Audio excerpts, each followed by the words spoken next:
Okay, it's approximately 7:45. We've completed the executive session with no action to report. And there being a quorum, still, we're returning to the business meeting. First thing is the Pledge of Allegiance. And again, it's Miss Felice with the flags in the background who's going to lead us. I can try to get a different set of flags for you each time. Okay. Ready? I pledge allegiance to the flag of the United States of America, and to the Republic for which it stands, one nation, under God, indivisible, with liberty and justice for all. Thank you. Emergency evacuation, wherever you are, be sure you know how to get out in case of an emergency. If you're on school premises, no smoking. So now we're going to the board consent agenda. And a motion, is there a motion to approve items C1 and C2? Mr. Trent made the motion. I need a second by Ms. Ancona. Questions or discussion? Seeing none, all in favor, raise your hand. Let's see. Okay. There are 7 in favor, so it's unanimously approved. And next, Dr. Gianni, would be your report. Yes, thank you, Ms. Hayes. First, I'd like to report that on Saturday, February 6th, we began COVID-19 testing for athletes participating in high-risk winter sports. As a soft rollout, we tested the varsity boys basketball team and the varsity girls basketball team. The process was well planned and operated smoothly. Mr. Briggs, Mr. Hogan were in attendance to observe, and Mr. McIntyre supervised the event. Dr. Donatelli's physician assistant attended as well and indicated he was impressed with the efficiency of the event and that we followed the exact guidelines provided by the DOH. We did have one positive case on the girls' basketball team, which led to a 10-day quarantine for the entire team. They will resume practice on February 16th.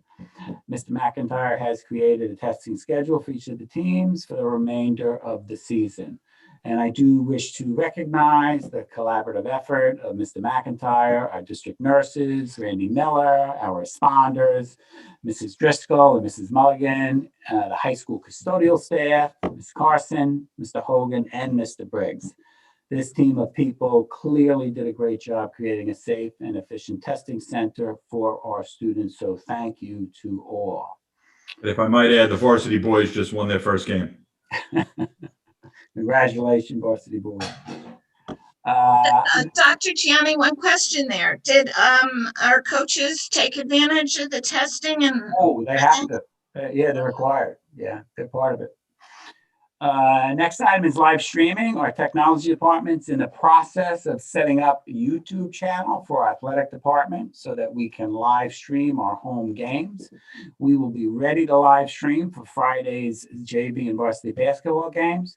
The boys basketball team, as you just heard, was away at West Babylon tonight and they won. They are streaming the game on YouTube. West Babylon has shared the link with us and our coaches shared the link with the players. In addition, Section 11 is going to store all the links. So there is one central location to get the streams of these games, which is very good news. Next item, we're currently investigating offering COVID-19 vaccinations to faculty and staff here in the district through Long Island's urgent care.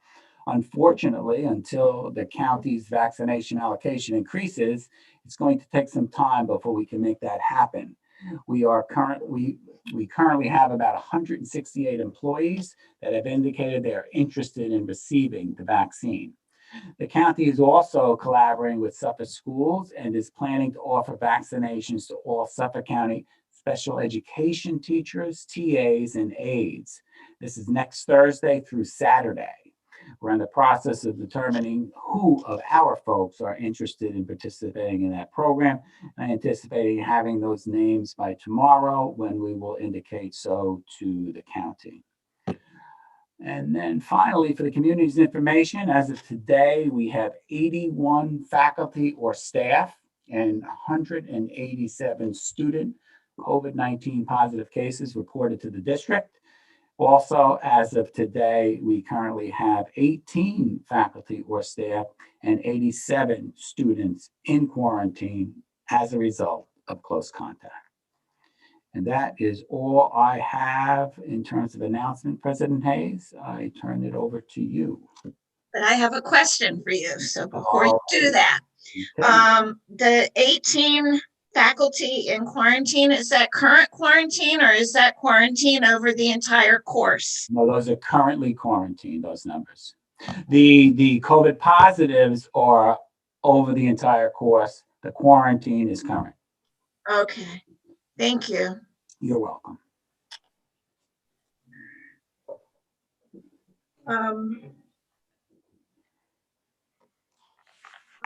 We have trustee and advisory committee reports. Mr. Trim.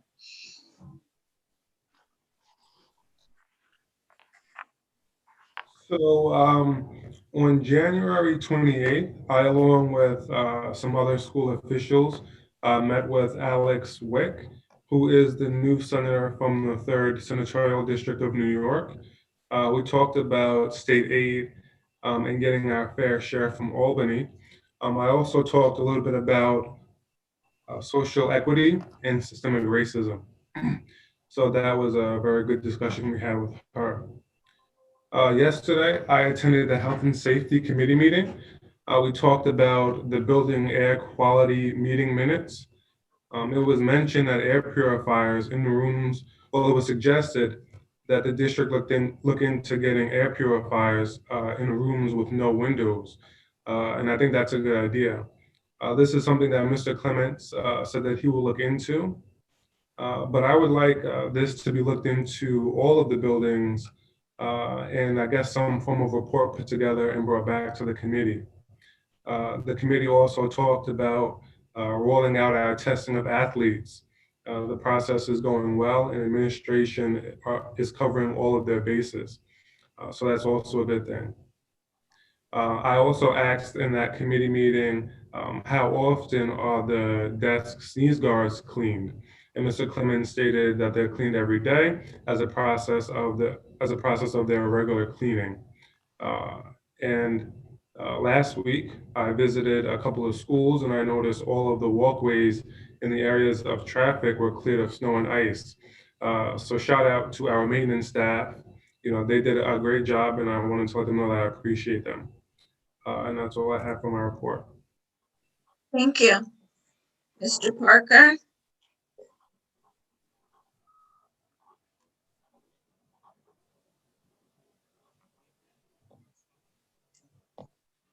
You're on mute.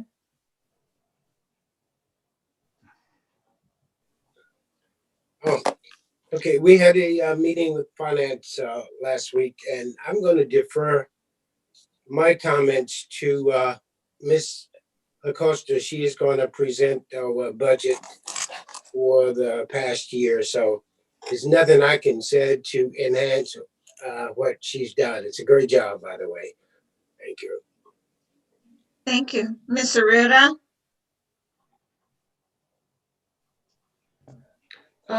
We did have our website committee meeting on Monday, and there is, and I know it's Ancona had joined me, so I know she'll be speaking about it as well.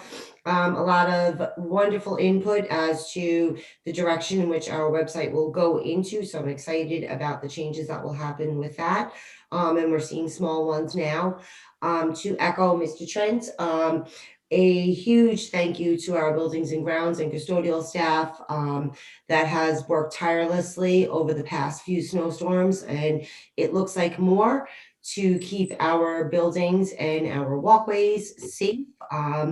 being a daughter and a wife of individuals that have done this for a living, I understand how much work goes into it, the early morning hours that come out. So I hopefully speak for the board when I say thank you for all that you do. It is truly, truly appreciated. Thank you. And we'll make that an official board statement. Ms. Felice? Thank you. This week, I would like to just thank the board for their support in allowing me to attend 2 conferences. The first was the Capital Conference, which was hosted by the National Association, New York State State Board of Education. I'm forgetting what it's called. New York State School Boards Thank Association. you. Sorry about that. That's why we're a board. Teamwork, right? So I believe myself and the president were attending this particular conference. So I did put a report together and I sent it to the president for her review first. And then once she takes a look at it, just to make sure I got everything in there that would be helpful to us, then I'll send it out to the rest of the board, and certainly we'll be sharing it at the legislative committee on February 22nd when we meet again. There was a lot of good information in there. I'm looking forward to seeing what we hear about the budget tonight and how our district has interpreted it, because in this conference and then the second one that I'll speak about, that's the concern. The concern is the dire straits that we're in because of the budget. There is a big push for federal funding and the need for that federal funding. Right now, New York State is plugging their budget deficit with the federal funding that they are expecting. And that is something that at the time when she was speaking, she was the interim commissioner of the state education department, Dr. Rosa. And now she has since been elected as the commissioner of education. And she spoke so well and spoke about how many hours she testified at the state budget hearings, which can still be seen on the website. The state education department made a lot of upgrades to their website to help school districts with COVID preparation, with budget understanding, the budget process. And also the State School Board Association updated their website too. So if you haven't had a chance to take a look at it, everything that we are talking about and information that we need, certainly about inclusion, certainly about social, emotional health of our students is all there. And I have to say they've done a remarkable job. And I'm glad to see that with the leadership of our trustees, we are also looking to make our website more helpful to the members in our district. So it was a very good conference. I was glad that I was there. They had both committee chairs from the Assembly Education Committee.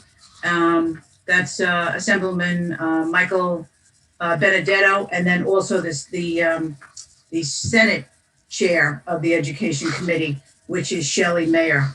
And both of those individuals, whenever there is significant legislation that has to be sponsored, they are usually the sponsor of that legislation that expects to get passed. So it's good that we stay in touch with them. It's good that we stay in touch with our local people.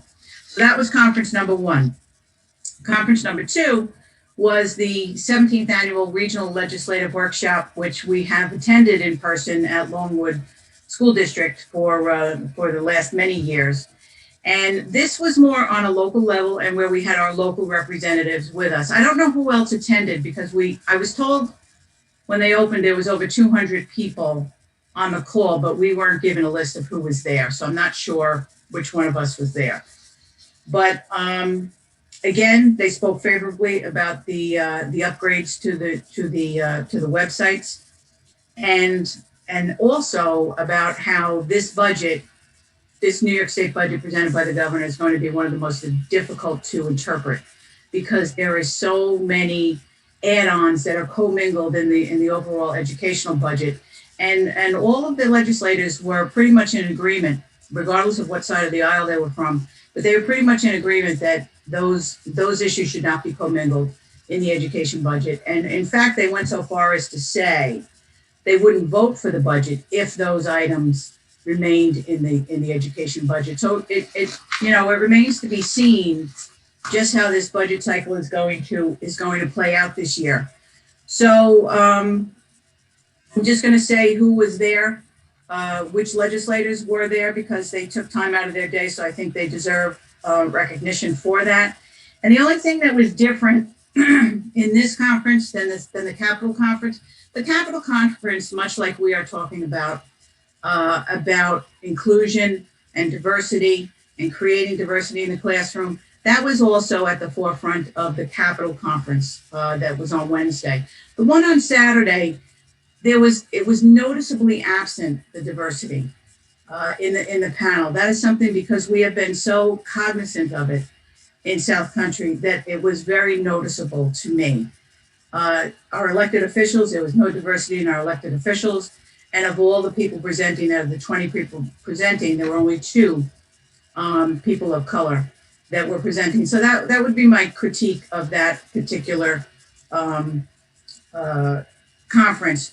But to conclude, the elected officials who were there, there's only one Long Island senator who is an incumbent, and that is Senator Boyle. He's up from the West End. He was also a former member of the Assembly before he became a senator. And then Mataro, Palumbo, and Whites are first-time senators. And then Palumbo was the sitting assembly just prior to him being elected senator in November. And then the incumbent assembly members who were present by seniority were Engelbright, Thiel, DeStefano, and Smith, with Assemblywoman Giglio serving in her first term. And I would like to just note again, the reason for reactivating the legislative committee is because these local legislators, draft legislation, and it was Assemblyman Thiel who drafted the legislation allowing school districts more flexibility with using their reserves. And one of the other items that the legislators are going to be pushing for is allowing the districts longer time to repay those reserves, to put the money back in the reserves, and also help them with the ability to borrow if they have to borrow with low or no interest. So thank you again to the board for allowing me to be there. I will take this information back and share my reports with all of you and on the various committees that this information will be helpful for. Thank you. Thank you. Mr. Frankie? Thank you. So I'm proud to say that Bellport High School, as well as the community, I feel is truly persevering through these rough times. Slowly but surely, we are pulling out of this. Speaking of coming back, as I know Mr. Pacini said, we are making our return to sports. We have brought back high-risk activities, and we're doing this as safely as possible, following what Section 11, the state, and the federal government has outlined for the return to sports. In order for students and coaches to partake in any of the games or practices, they must get a rapid COVID test on a weekly basis. Testing is held on site at Bellport High School. Right now, we are in our winter season, and while some kids might be scared or discouraged to partake in sports, I urge my peers, go to the athletic director's office, because whether it's during the day or after school, if you express your interest in joining a sports team, you might feel a lot better about joining. I myself had joined the boys bowling team. It's a great way to stay in shape and have some fun while still practicing those crucial social distancing guidelines. Fall sports, which include football, soccer, cross country, and volleyball, will begin in March and finish at the end of April. And our spring sports, which include baseball, softball, lacrosse, track, girls tennis, and golf, will begin in May and run into June. Mr. McIntyre has been working very hard to ensure that South Country has a safe return to sports, and I really do look forward to seeing my peers partaking in these sports again. The month of February is Black History Month.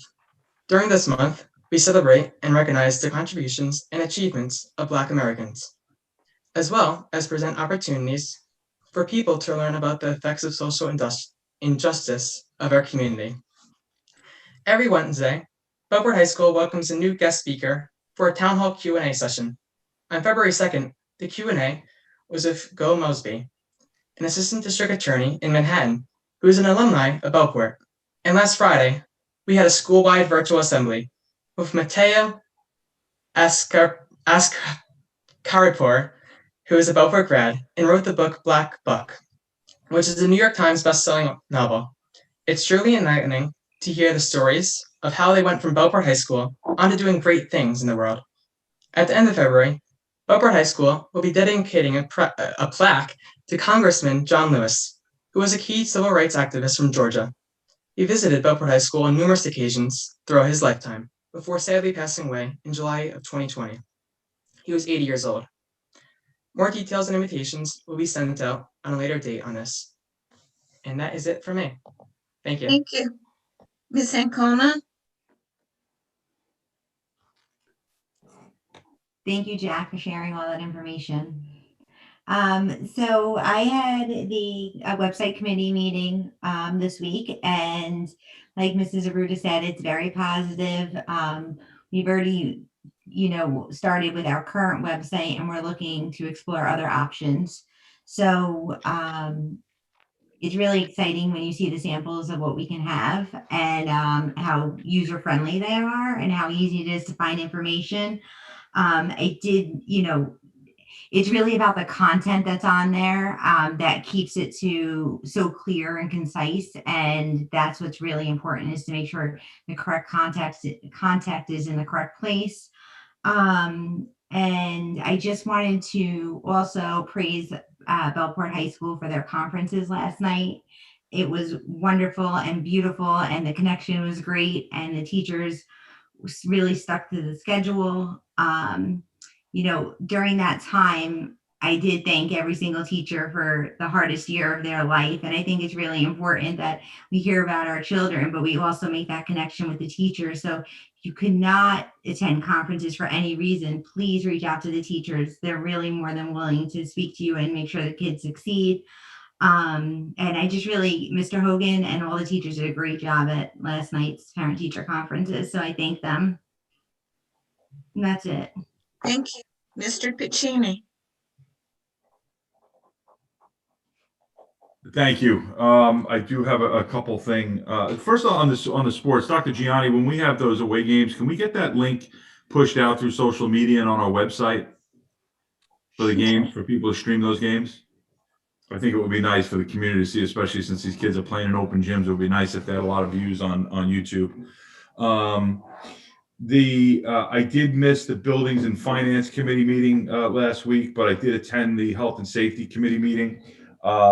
One of the highlights, I guess, of the meeting was discussing the testing of our student athletes, which Mr. McIntyre reported did go smoothly, albeit we did have one positive case on the girls basketball team, which is going to disrupt their season, the beginning of their season. But from what he said, the nurses and the responders especially really did a great job of making that an organized event. So appreciation to all those who were able to do that. It's a large undertaking getting our kids back on the courts and fields. So I'm happy that was accomplished. I also attended, I'm on the Budget Advisory Committee for Eastern Suffolk BOCES for their CTE and their special ed programs. It's important to note, I guess, what really I took out of the meeting for the most part was contributions from districts should be expected to go up based on declining enrollment. Obviously, the pandemic, there's a lot less students enrolled in the programs at BOCES. So their cost didn't go down and their revenue did. So that usually means an increase. So it's something worthy to look at those lines for the BOCES expenses as we go through the budget process. Lastly, I did want to bring up, since we're talking about sports tonight, and Dr. Gianni, if you want me to hold my comments to discussing the reopening plan, I certainly can. But it is in regards to the Section 11 rule of no spectators. I do have some questions on it. And I think some of the questions may be for council. You want me to hold that until the reopening, or you want me to go now? I would like you to hold that, Chris. Okay. We're doing committee reports now. Yep. Got And it. Okay. And it's my turn. I'm going last. I had also gone to the Finance and Facilities Committee meeting, and I, along with Mr. Parker, am going to defer to Christine Costa, who's going to do the presentation in a little bit. And there was also the Equity Committee. There hasn't been a meeting. It's going to be, I believe, next week. But there have been the activities, and Mr. Frankie had mentioned the town halls with the Bellport grads who have spoken to our students. And that's been put on by the new Equity Advisory Committee. And I believe that it's actually online, and there would be somewhere on our website that we ought to be able to find that. So anybody who wants to listen to what Gal Mosby had to say about his high school experience and college and law school and his professional life. And then also the presentation by Mateo Askinpour. And then today there was Dr. Smith from, he's an anesthesiologist at Stony Brook University Hospital, who spoke to the students and answered some questions about his profession. And the Capitol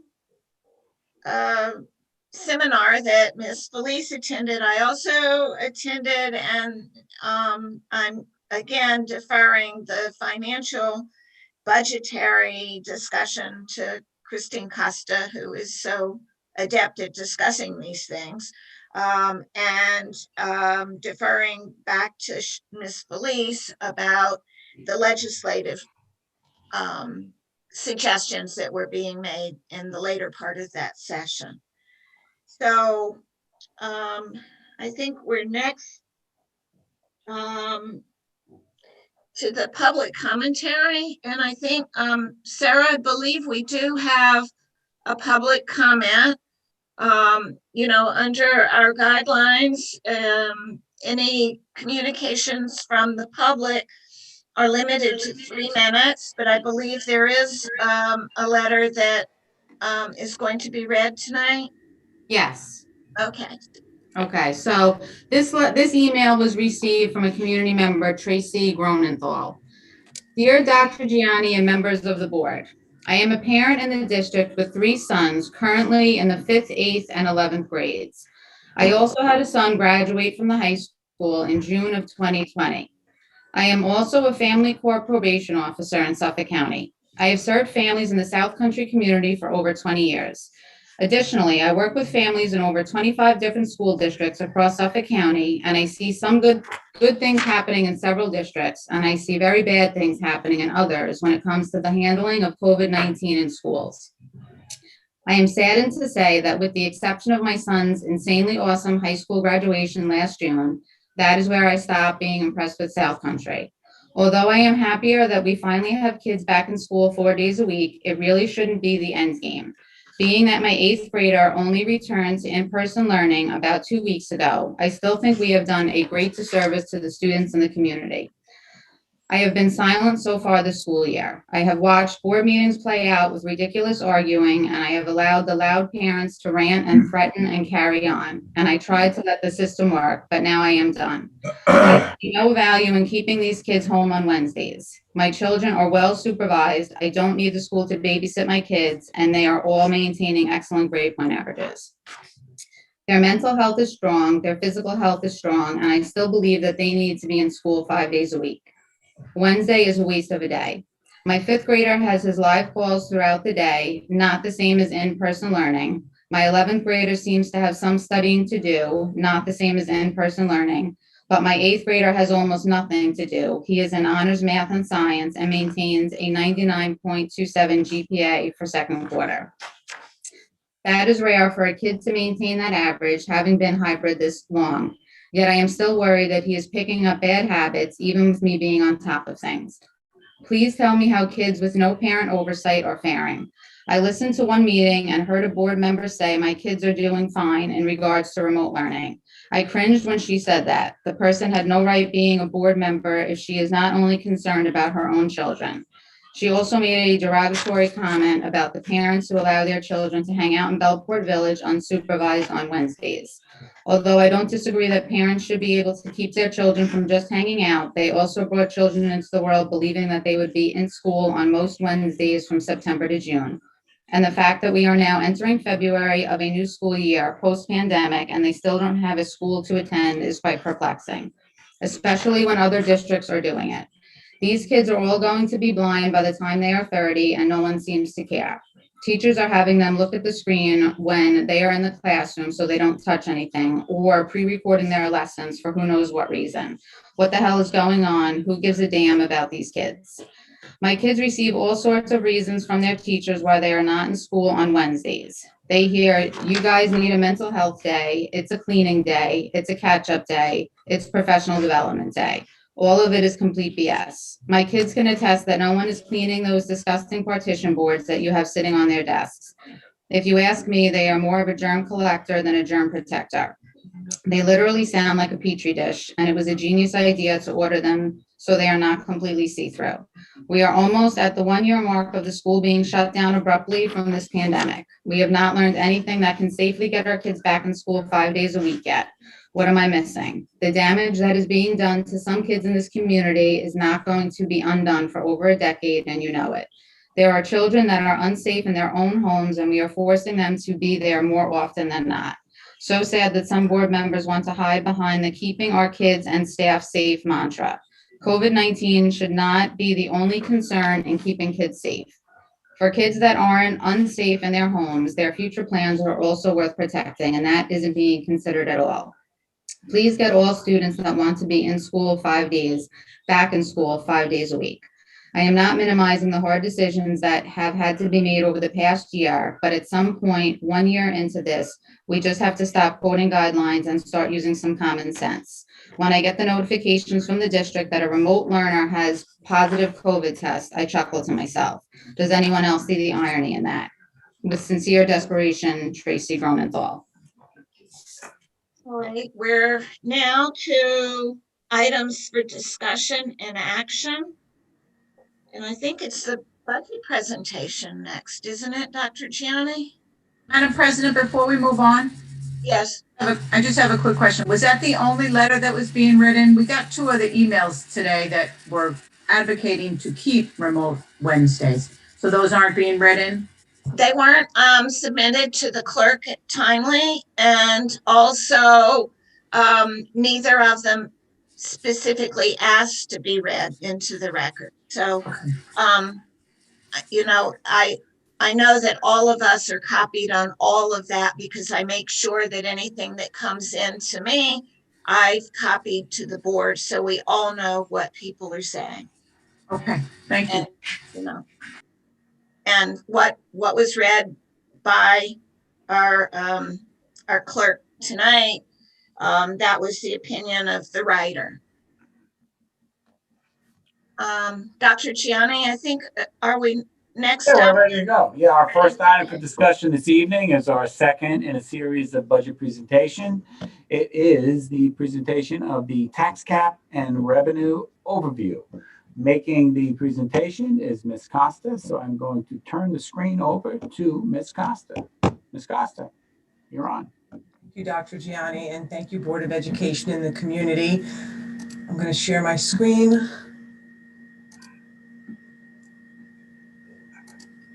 Let me just.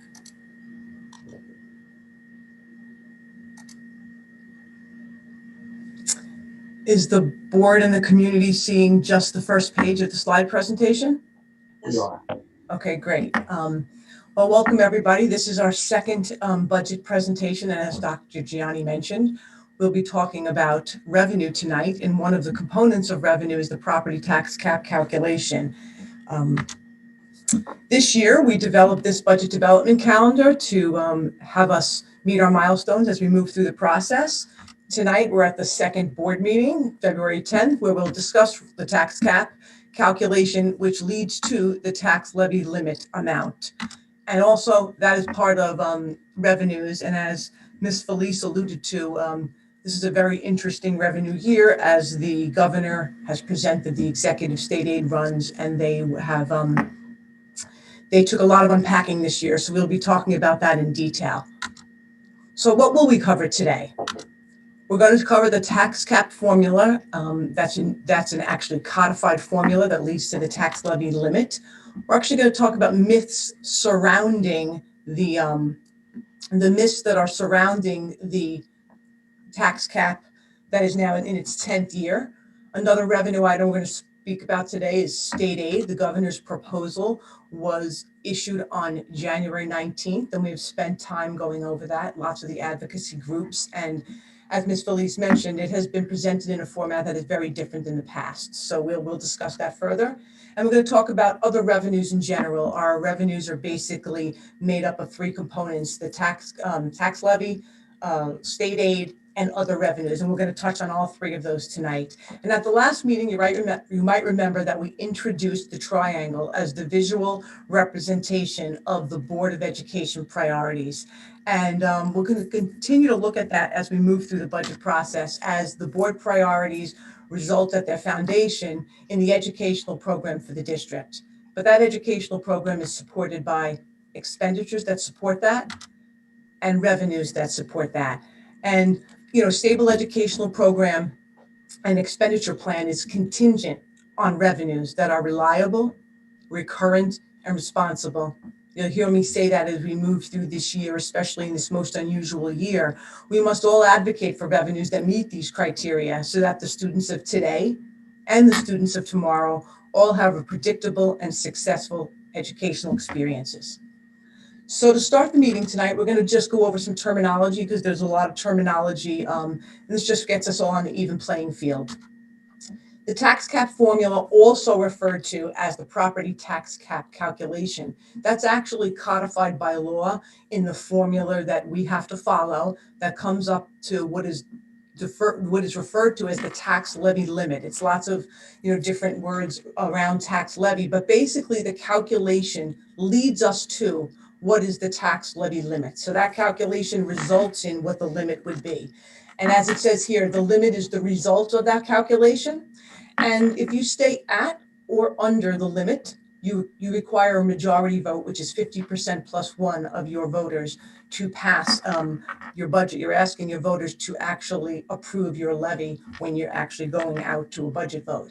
And if we decide to go over the levy limit, which the board would make that decision, it requires a supermajority vote, not over 50%. The supermajority is 60% of the voters must vote for that. And the tax levy, tax levy limit, and tax cap calculation, they're all different, but they all relate to each other. The tax levy is actually what is determined by the Board of Education. The Board of Education determines what they want to go forward with as the levy. And the levy actually is the amount of money that we raise from our property owners in our district. That is the amount that, once determined, gets presented to the town, and that is what's collected from the homeowners and the property owners in the South Country School District. And then we have the tax rate. The tax rate is actually what you pay per $100 of assessed value. It's how the assessor's office in the towns distribute the levies, not just for schools, but that also involves county, police, lighting, fire districts, lighting districts, sewer districts. That's how your tax rate is determined, by your assessed value compared to the levy that's being requested for each agency that's assessing a tax. So that's what your tax rate is. And your tax bill. We all know the tax bills, we get them in the mail. They are actually a sum total of all the amounts due by property owners for all local government services. Schools are a piece of the tax bill, they're not the whole tax bill. And then your tax bill is based on your assessed value and your tax rates of each of those entities assessing a tax. Police, counties, school districts, lighting districts, sewer districts, all of those things are part of your tax bill. And that's just to get us on the page of terminology for tonight. So we're also going to touch on a couple of myths through the process. The tax levy limit. One of the myths, it's been 10 years that the tax cap calculation has existed. And one of the myths is that it equals 2%. You hear that, you still hear that. I think we will always hear that.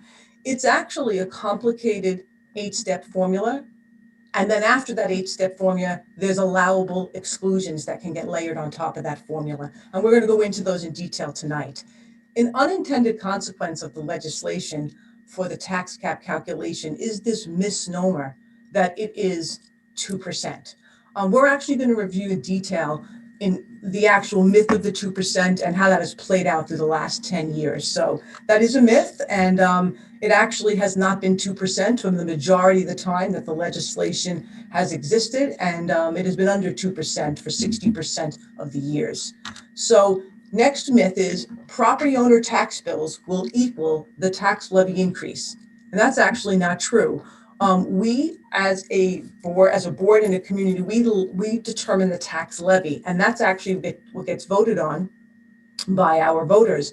But that levy increase, we could go forward with a levy increase that's 1.5%, and people sometimes think that 1.5% will translate into a 1.5% increase on their tax bill, and that is not true. The tax bill is actually as much a factor as the assessments moving and changing as it is the levies that are being levied by all of the government agencies. So people sometimes have trouble with that, and we have to talk to them that the levy increase isn't necessarily equal the increase in your tax bill that you personally receive. Another myth is that school districts determine property owners' tax bills. As we've said a couple times now, school districts do not determine property owner tax bills. We only have control over the levy amount, and it's the grand total levy amount. How that levy is assessed to all the property owners is determined by the assessor's office, and that changes every year as assessments change. Assessment changes for many reasons. People could be reassessed. You can challenge your assessment. Properties can come off the assessment rolls and go on to pilots, which is payments in lieu of tax agreements. And all of those things change the total assessment pie in the community. And as that pie changes, the levy gets distributed differently. But all the school and the Board of Education has control over is the grand total levy that it then hands over to the town assessor's office, and they determine how that is collected from each individual homeowner. Another myth is the tax levy over the limit requires a simple majority vote. That's true in most cases, but in schools, we are one of the only government agencies that has to have a supermajority if the board was to decide to go over the tax levy limit. And that is we would need 60% affirmative vote of our voters. And that has not happened to my knowledge here at South Country. We have not gone forward over the tax levy limit in any of the 10 years. So now we're going to move forward after the myths and the terminology. We're going to actually talk about the New York State tax cap formula. So we're going to talk about the formula. And as we said, the levy, the formula lends itself to the limit. And we all think it's 2%, but as we've said, the actual formula is 8 steps. And then after those 8 steps, there's exclusions that are layered on top of that. It's a complicated formula. This is actually straight from the New York State Controller's website. This is the details of the formula. And as you can see, it is not an easy formula. We're going to go through it step by step and South Country's calculation, but commonly referred to as 2%, but this is really not 2%, as you can see. So next slide, we're going to say this is South Country's tax cap calculation for the 2021-22 budget development season. The line in blue towards the bottom of the page is our allowable tax levy, $64,464,000. It would result in a $908,000 increase to our levy over last year and a 1.43% increase over last year's levy. You see that it's numbered 1 to 8. Those are the 8 steps in the calculation. And then you see a box after that. Those are the layered on exclusions. We're actually going to go through step by step the calculation so we all have a working knowledge of the actual calculation. And just as a point of reference for the board and the community, the levy for South Country represents 46% of the district revenues. So that fluctuates, but we're a little under 50%, but the levy represents a little under 50% of the revenues for South Country schools. So steps 1 and 2 of the calculation. We start step 1 with prior year approved tax levy from the voters. And that is actually what the community voted on last year and was approved. And then applied to that is a tax-based growth factor. I like to think of this growth factor as brick and mortar changes to properties in the district. It's actually, this number is given to us by the New York State Department of Real Property. There's their website, and actually there's the rate for South Country identified there. And you see it's a simple calculation of multiplying our prior year tax levy by that growth factor. That's basically just adjusting for people who made brick and mortar changes to their properties, and we get to apply that to our base levy. So that's steps 1 and 2 of the formula. Steps 3, 4, and 5 involve us adjusting last year's formula by last year's pilots. And we also adjust it by capital exclusions. And last year we only had a BOCES capital exclusion. We received that information directly from BOCES. Here it was last year. This is BOCES direct information. And we do not have any judgment and torts that are greater than 5% of our total budget. So that's why you see 0 there. Those steps 3, 4, and 5 result in an adjusted prior year levy. Now, we get to this adjusted prior year levy because the next step, step 6, is really what people think of as the tax cap calculation. They think this line, number 6, is the 2%. And this really is, this is the allowable tax levy growth factor, which people think is the 2%. But really, this is based on CPI. It's set by the New York State Controller's Office. Actually, this is how the New York State Controller's Office sets it. I know that's small, so I blew it up right here next to it. They set it by an entity's fiscal year end. So all different government entities have different fiscal year ends. We are a June 30th year end, so we are the last line on that that you're seeing. And this is actually where they set what that tax levy growth factor is. This year for schools, it's 1.23%. That is 38.5% below 2%, which is what everybody thinks 2% is that number. And it really is not 2%. And you'll actually see for all of the entities, government entities with different fiscal year ends, ours is the lowest for schools. So all different public entities have different year ends. We are the lowest. So that it really drives a lot of our tax cap calculation. And then steps 7 and 8, we add the coming years. We subtract the coming years pilots.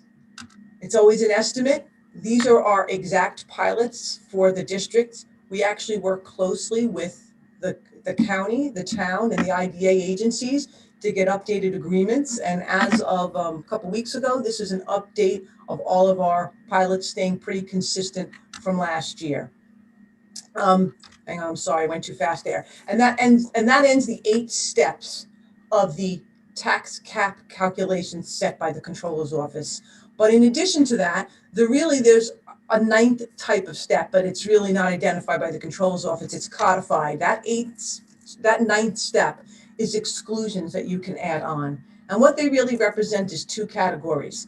The one category is for the state determined that increases to retirement system contributions greater than 2%, we can add on to our levy limit. You'll see those are the last 2 items in that box, and there are none. The ERS and TRS increases were not greater than 2% for the coming year.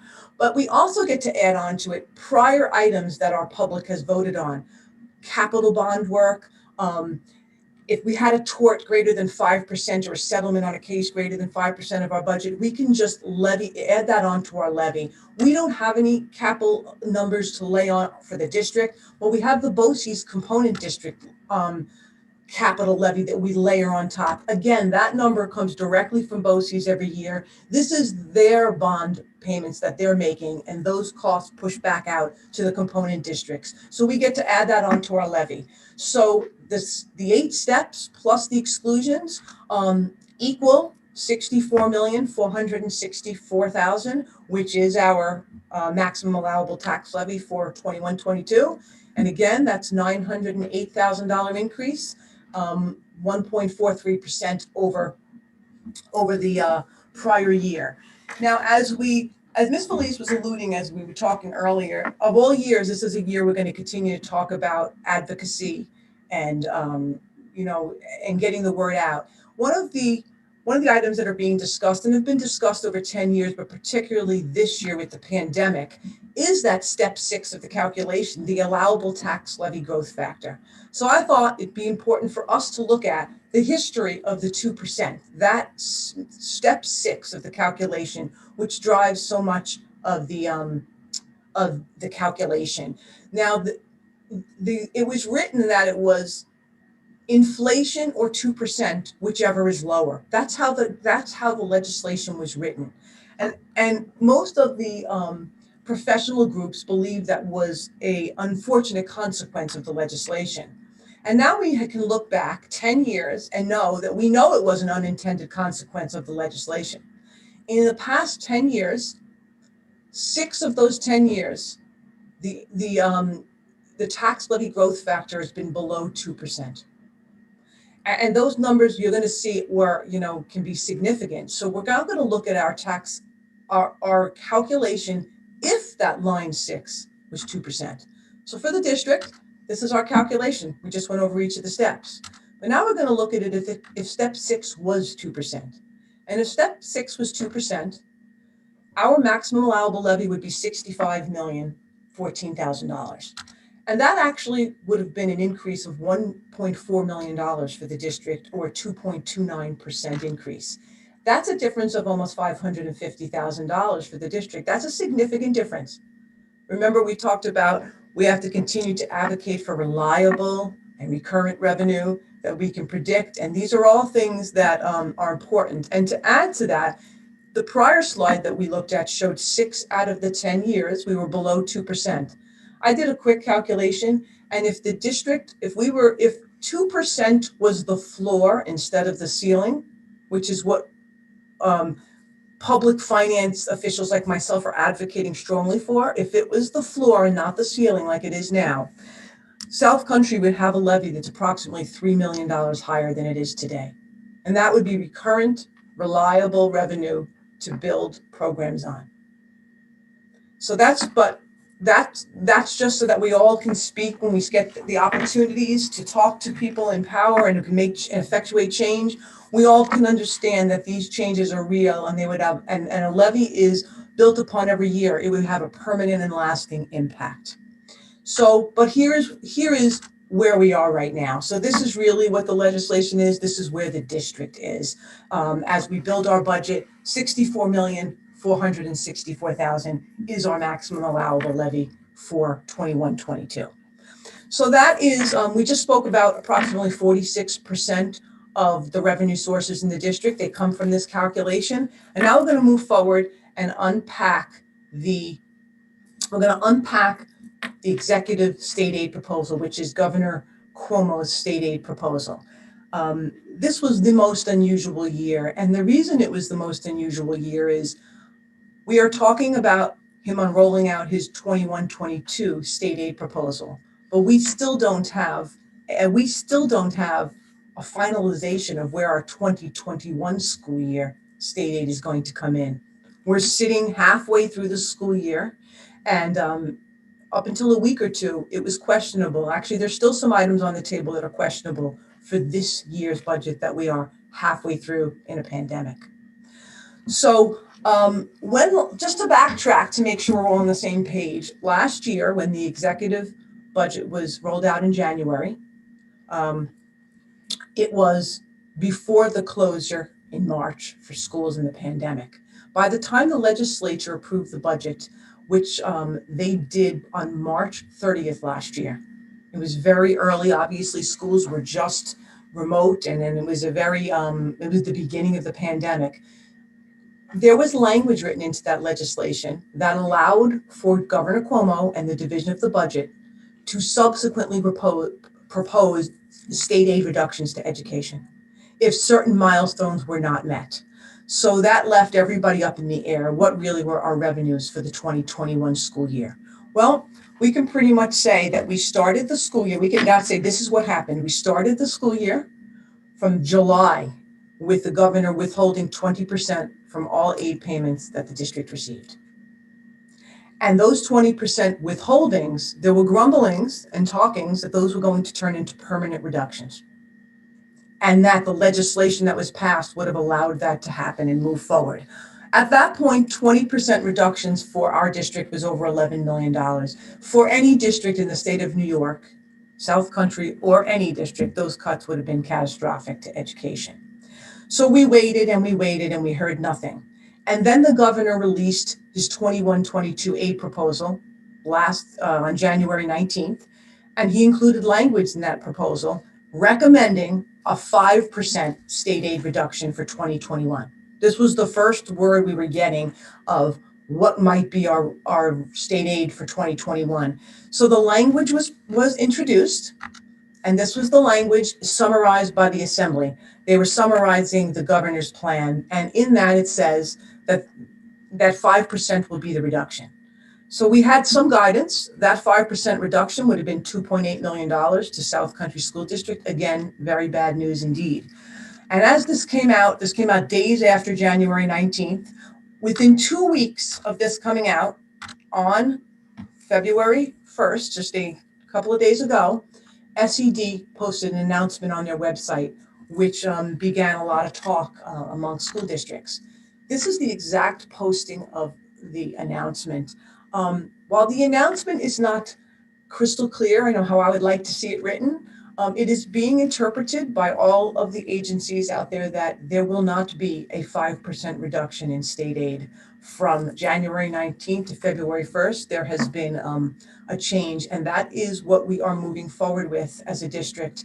Both ASBO, Questar, and other professional organizations are all interpreting this announcement as no reduction in aid for 2021. But that doesn't mean there's no reductions, because there's still a couple things on the table. So normally at this point, we would talk about the governor's proposal for 21-22. But this particular year in a pandemic, I think it's important for us to talk about where we are in 2021 and then relate it to 21-22. So here we are in 2021. The first column on the left is how we built our budget, and this is the revenue budget that went forward. And how we built, and like the triangle that we talk about, this is what supported our expenditure and our educational plan. The second column is the revised budget, and that revised budget, when schools closed in March, well, there were expenses that were not incurred, and pieces of the aid that we get from the state formulaically are expense-based aid, and we did not spend the money. And if the board remembers, last meeting, we spoke about the financial condition of the district. And when we had that conversation, we talked about what we added to fund balance and reserves last year, and that number was very much related to expenses that we did not incur. Well, the flip side of that, we're going to see here in the second column, that flip side is we won't get the aid for those expenses we didn't incur last year. So the second column is the revised aid based on expense-based aids that we will not receive this year. And then the third column is probably the one open item that's sitting out there from 2021. When districts negotiated transportation related to the pandemic, they're being termed standby contracts is the word that they're using out there. When they negotiated standby contracts, there still is a question whether the state will be paying aid on standby contracts. Now, when we negotiated our standby contract, you'll actually see column 2 and column 3, the bottom lines are the same. And that is because when we negotiated our standby contract, we negotiated that if we didn't get the aid, the transportation company had to reimburse us. So you'll actually see that the state aid line is down in the third column by $1 million, but the miscellaneous revenue column is up by $1 million, because we would be collecting that from the bus company. So that is an item that is still outstanding. There is a tremendous amount of advocacy across the state on wanting the state to pay transportation aid, regardless of what you had to do to keep your contracts held, whether you had employees, whether you had a third party who did your transportation, whether that transportation sent meals or didn't send meals. We were under a lot of executive orders, and a lot of things were very fluid at the time. And this is really being advocated for heavily. But just so the board understands that either way, that money is due to us from the bus company if the state does not pay. And then that moves us forward into 21, 22, because we had to look at where we were to see where we're going. And in 21, 22, you'll see that the first column, the allowable tax levy limit, is what we just spent our time talking about, the tax cap calculation that results in that tax levy limit number. And that is the $64 million that we spoke about. But here we're going to take a closer look at the governor's proposal. We're going to unpack it. But before we unpack it, we're going to talk quickly about pilots and miscellaneous revenue.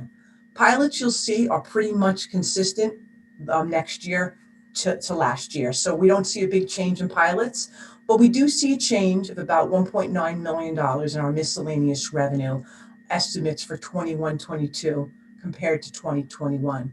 And the majority of that $1.9 million change is related to the deferral that we negotiated with two of our collective bargaining agreements. So in the 2021 number is $1.7 million of the deferral that was negotiated last year when we were developing the budget. And that deferral was for 2021 only. So that would bring that number down $1.7 million. And we also have reductions related to our use of facilities and fees that we would normally receive for outside groups. And we do not see that coming back in full force next year, that we will be having outside groups using our facilities and our grounds and paying us those fees. So it's been adjustment for those costs for next year also. But what we're really going to spend time talking about is the state aid and the governor's proposal. And again, as Ms. Felice, alluded to, it was the most interesting proposal. And here we will start talking about it now. This is a summary of the aid proposals from the executive aid proposals from Governor Cuomo. I'm going to go in order, and there's a lot to speak about, so I'll go slow for us all. The first line, foundation aid, just so everyone to note, that is the third year that Governor Cuomo has proposed a freeze on foundation aid. And just as we all are part of the advocacy efforts for public education together, foundation aid represents 70% of all school aid paid in New York State. So, and for South Country, it's 64% of all aid that we receive. So 3 years of proposing a freeze to foundation aid for the children, of the state of New York is very upsetting, I guess, for education in general. But this is the third year that Governor Cuomo proposed a complete freeze on foundation aid. And the next item that Governor Cuomo proposed in his proposal was a consolidation of 11 expense-based aids into now what he's calling services aid, and into a block grant. We're going to talk about this one line item in more detail in the next slide. So I'm going to keep unpacking, and we're going to come back to this. This is an important thing to speak about in more detail. So if you move down the list, you'll actually see things you might recognize from last year. You go down and you see the pandemic adjustment, and then you see the CARES Act. That $996,000 pandemic adjustment, and later you see the CARES Act restoration in that first column. That was last year. What ended up happening, the final round of the budget in March, when the legislature approved the final budget, the financial picture was deteriorating for the state, and they took away their obligation to pay education aid, and they put the restoration dollars in, the CARES Act restoration dollars in its place. They did not supplement us, they supplanted us, and that is what happened last year. As we move forward, you see the pandemic adjustment and the CARES Act restoration is no longer. And but it is really replaced with the local district funding adjustment and the COVID-19 supplemental stimulus. Those two lines in the next column are $3.9 million for the district. This is where some of our concerns and more grave concerns start to develop in these two lines. In the local district funding adjustment, this adjustment was formulaic, but it couldn't be more than the star amount for a district that's represented on this page. But for us, it's less than the star amount. But what this represents is the Governor Cuomo built his budget on the assumption that $6 billion in aid will be received from the federal government. That has not happened yet and has not been voted on yet in the federal government. So it has not happened yet, but he is assuming that that is going to happen. So this $3.9 million supplemental stimulus assumes that we will get that money. And the state, again, is just taking away the state obligation in the local district funding adjustment and using federal dollars to make that payment to schools.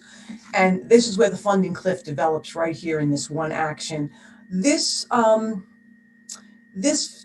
local district funding adjustment is reminiscent of 10 years ago when districts dealt with the gap elimination adjustment. In that year, in 2010, Governor Patterson was dealing with a $10 billion budget deficit.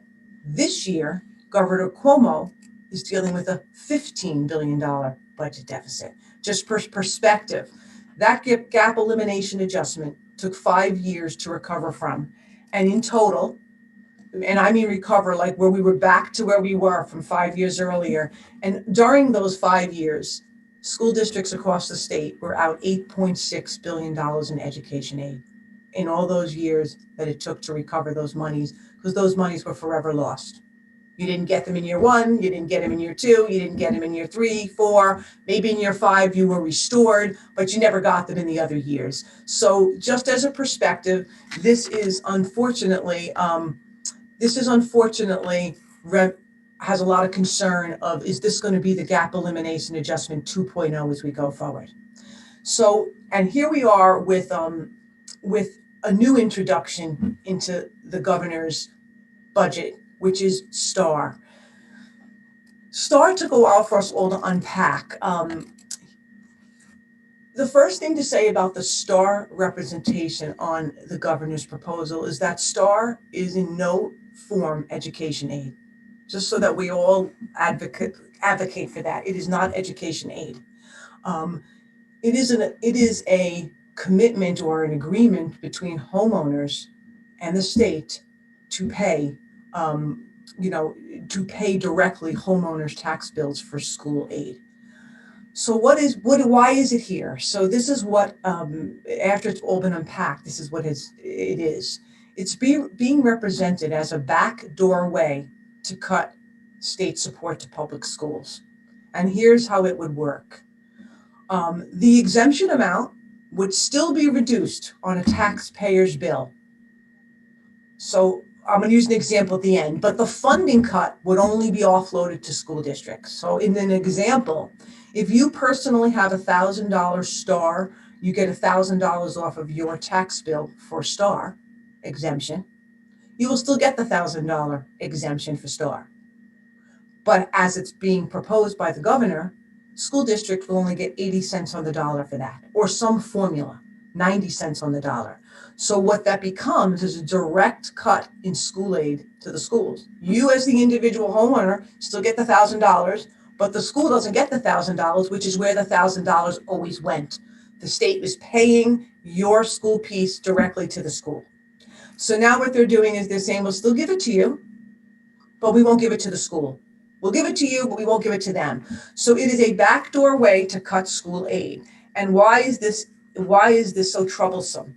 It's troublesome because there is no proposed mechanism for us to recover this lost revenue through the tax levy, through the tax cap calculation that we just spoke about in prior slides. There is no way, and there is no way for us to control how fast the deterioration of this could occur.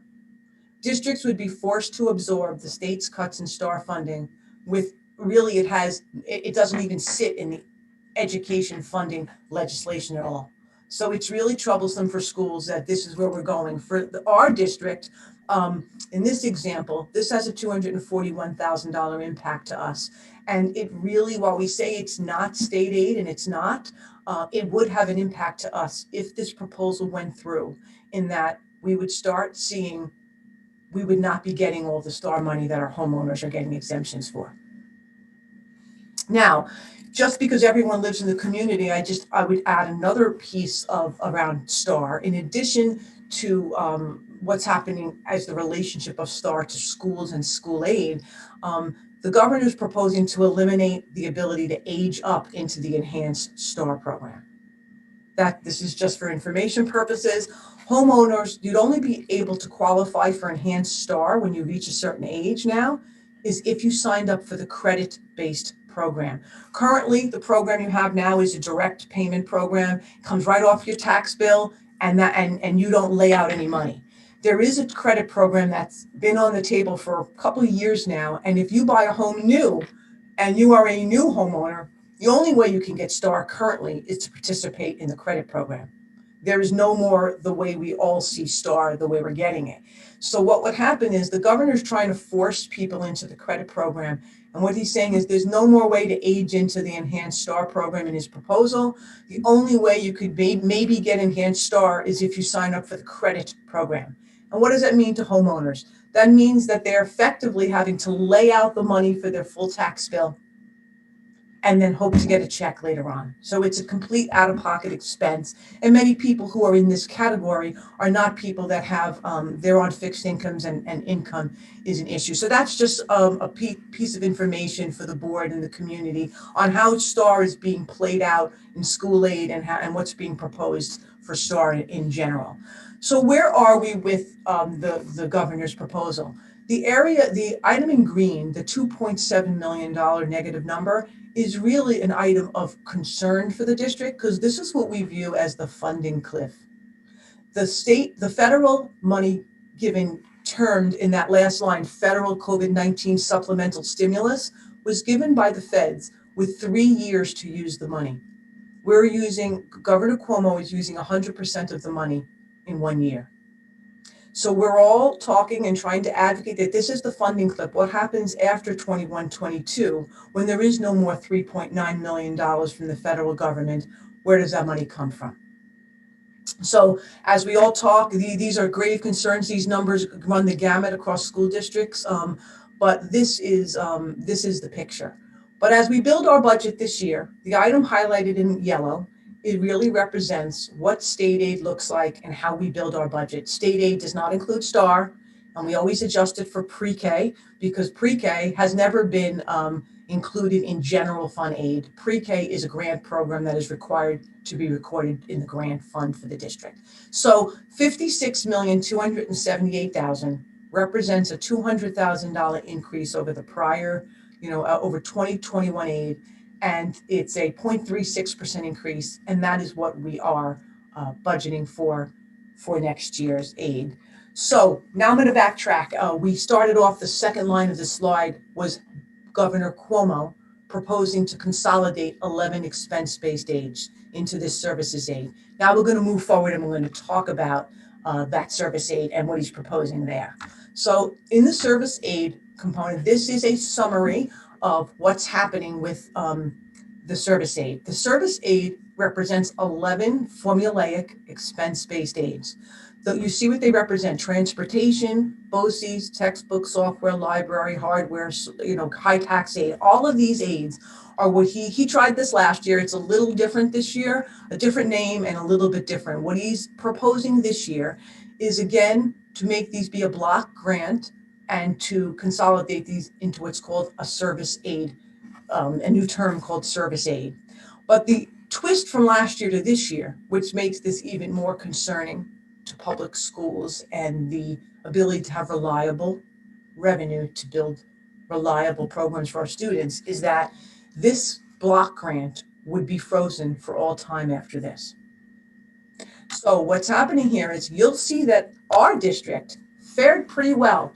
We see a 0% change. We might say, oh, that doesn't look that bad. 0% change in the way the formulas would have normally run to what he's proposing. But if you actually notice to the right, statewide, this was a $693 million reduction that averaged 17%. You see 436 districts had no reduction. We are one of them. But 237 districts had reductions that obviously averaged 17%. That's over a third of districts in the state saw a reduction here. And just so we know, a 17% reduction to our services aid, because once it takes it out of the formulas, it's no longer in control of the districts. We really are at the mercy of like a 3-year frozen foundation aid. It will never be more than this because part of the legislation that's being proposed, it's forever frozen at these numbers. And what does that do? It takes away local control. If we decide as a community that we should have more transportation or should do something different, we will be bearing all those costs ourselves, and they will not be subject to the aid as the formulas are written. And what would a 17% reduction in services aid look like for our district if we were one of the 237 districts that were included, and we could be that district next year or the year after? For us, that would be a $1.5 million reduction to aid for our district. And none of those costs would go away. Transportation costs continue to go up. BOCES costs, somebody mentioned, I think Mr. Pacini on his committee, that the takeaway was BOCES increases are only going up. Basically, this is a way that all increases would be borne by local government, and it further erodes local control and being able to provide reliable programs to our students into the future. So this is a big concern for districts. And even though we seem to be faring okay, I worry more about, in general, will be next. You know, those that are reduced now, next year will be one of those on the list. So what is this all, where are we after all of this unpacking of the governor's proposal? We're at deja vu, really. The deja vu, this was the beginning of the gap elimination adjustment. Back in 2009 and 2011, New York State, they used the ARA funds, which is the American Recovery and Reinvestment Act funds, to backfill state education cuts. That led to the GEA. And as we said, over 5 years, that was an $8.6 billion reduction in aid to schools across New York. So we are all very concerned about the funding cliff that is happening. So Brian Chechnicki, he's the executive director of ASBO. He testified at the January 28th New York State budget hearing. And what he said was, this year's proposal is a ghost of the past that districts are all too familiar with. And they are still dealing with the programmatic fallout from those cuts. So from those cuts, we're still dealing with rebuilding programs from all those years ago. And Betty Rosa, Dr. Rosa, she was at the same hearing, and she testified that day that we cannot balance the state budget on the backs of our students by forcing school districts to use federal funding to fill the holes left in their budget by a decrease in state aid. So we've been down this road, and we've been down this road recently. So this is of concern, and we really need to, fight for our students' success in a year where students have had unprecedented hurdles to overcome. So Cuomo's 21-22 budget proposal is using federal funds to reduce education spending, and his spending reduction is only a $607 million reduction to close his $14 to $15 billion budget deficit. So just to give perspective as to how large this deficit really is. There is a lot of pleading for money from the federal government, but that has not, we don't even have confirmation that the $6 billion that he built the budget on is approved yet. So here we are. These are our projected revenues for 21-22 compared to where we are right now in 2021. We're at $130,116,000. You see the to be determined, and those really, as we make our way through the process and we build our expenditures, we talk about staffing. Those to be determined are how we contribute our fund balance and our reserves to the support of our educational program, and we'll continue to talk about that as we move through the process. So that's where we are. That's where we are today. We've had 2 meetings to date, January 20th and today. Our next meeting, we begin to start talking about the expenditure side of our triangle. We're going to talk about administration, transportation, and benefits. Our subsequent meetings will get in more detail on benefits and revenues, and we'll wait for more information. And all of this culminates with our May 18th budget vote and trustee election. So thank you. Thank you, Ms. Scott. It looks like our legislative committee has a lot of work to do. I would agree. And good work. Good work. Yeah, thank you, Christine. Are there any questions on the board? I mean, that was an awful lot, very informative. Thank you so much for that presentation. But I'm sure it also generated a number of questions that the board may have. So please raise your hand if you have one. Ms. Felice? Thank you. Thank you, Ms. Costa. That was a very good presentation and helped me understand a lot of the takeaways from this week that we spoke about. One of the confusions I did have was the levy growth factor, believing too that was the 2%. So thank you for explaining that so well. There was on one of the websites, there was an easy to understand guide to the 2% tax cap, and it was 88 pages. So I put that aside and said, I'll wait for your presentation. But thank you for that. Some of the legislators in the local workshop conference were speaking about the credit, the STAR credit program versus the cash rebate program. And they were advocating more to return back fully to the cash rebate program. Do you have a feeling one way or the other on that and why one would be more advantageous over the other than what you mentioned about the grandfathering in to the enhanced STAR? But I didn't understand why they were advocating for that. Do you have any idea? I believe that the credit program, because you claim the credit on your New York State tax return when you file it every year, there seems to be some feeling that it could be related to income levels as time goes by. They could tie it to, if your income's above or below certain levels. Right now, and there's a laying out of money factor, which is always, nobody wants to lay out the money and then have to get it back. And laying out the money for some people is very problematic.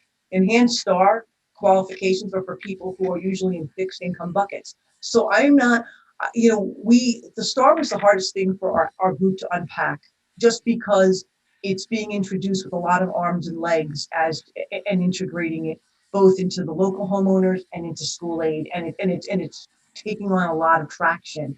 There's a side conversation that happened with STAR that it may also be coming to the table because the federal government may require states to prove that they use the money to supplement and not supplant. And that New York would be a state that would have a hard time proving that.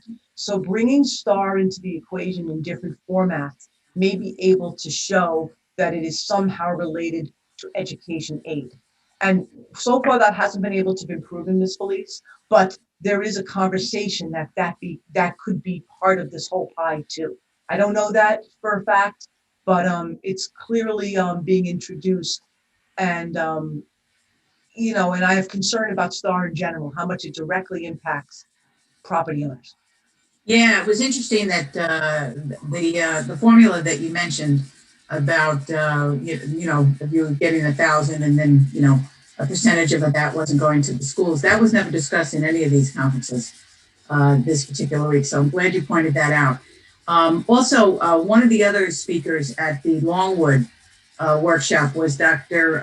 Julie Lutz, the Eastern Suffolk BOCES CEO.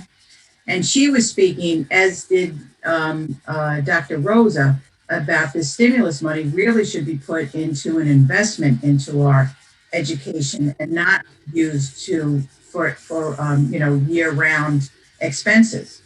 So there was talk about that and other things that the legislative committee would have to advocate for. Also, it was mentioned that sometimes, and you had mentioned that last year there was an attempt to bucket all of these expenses into one block grant.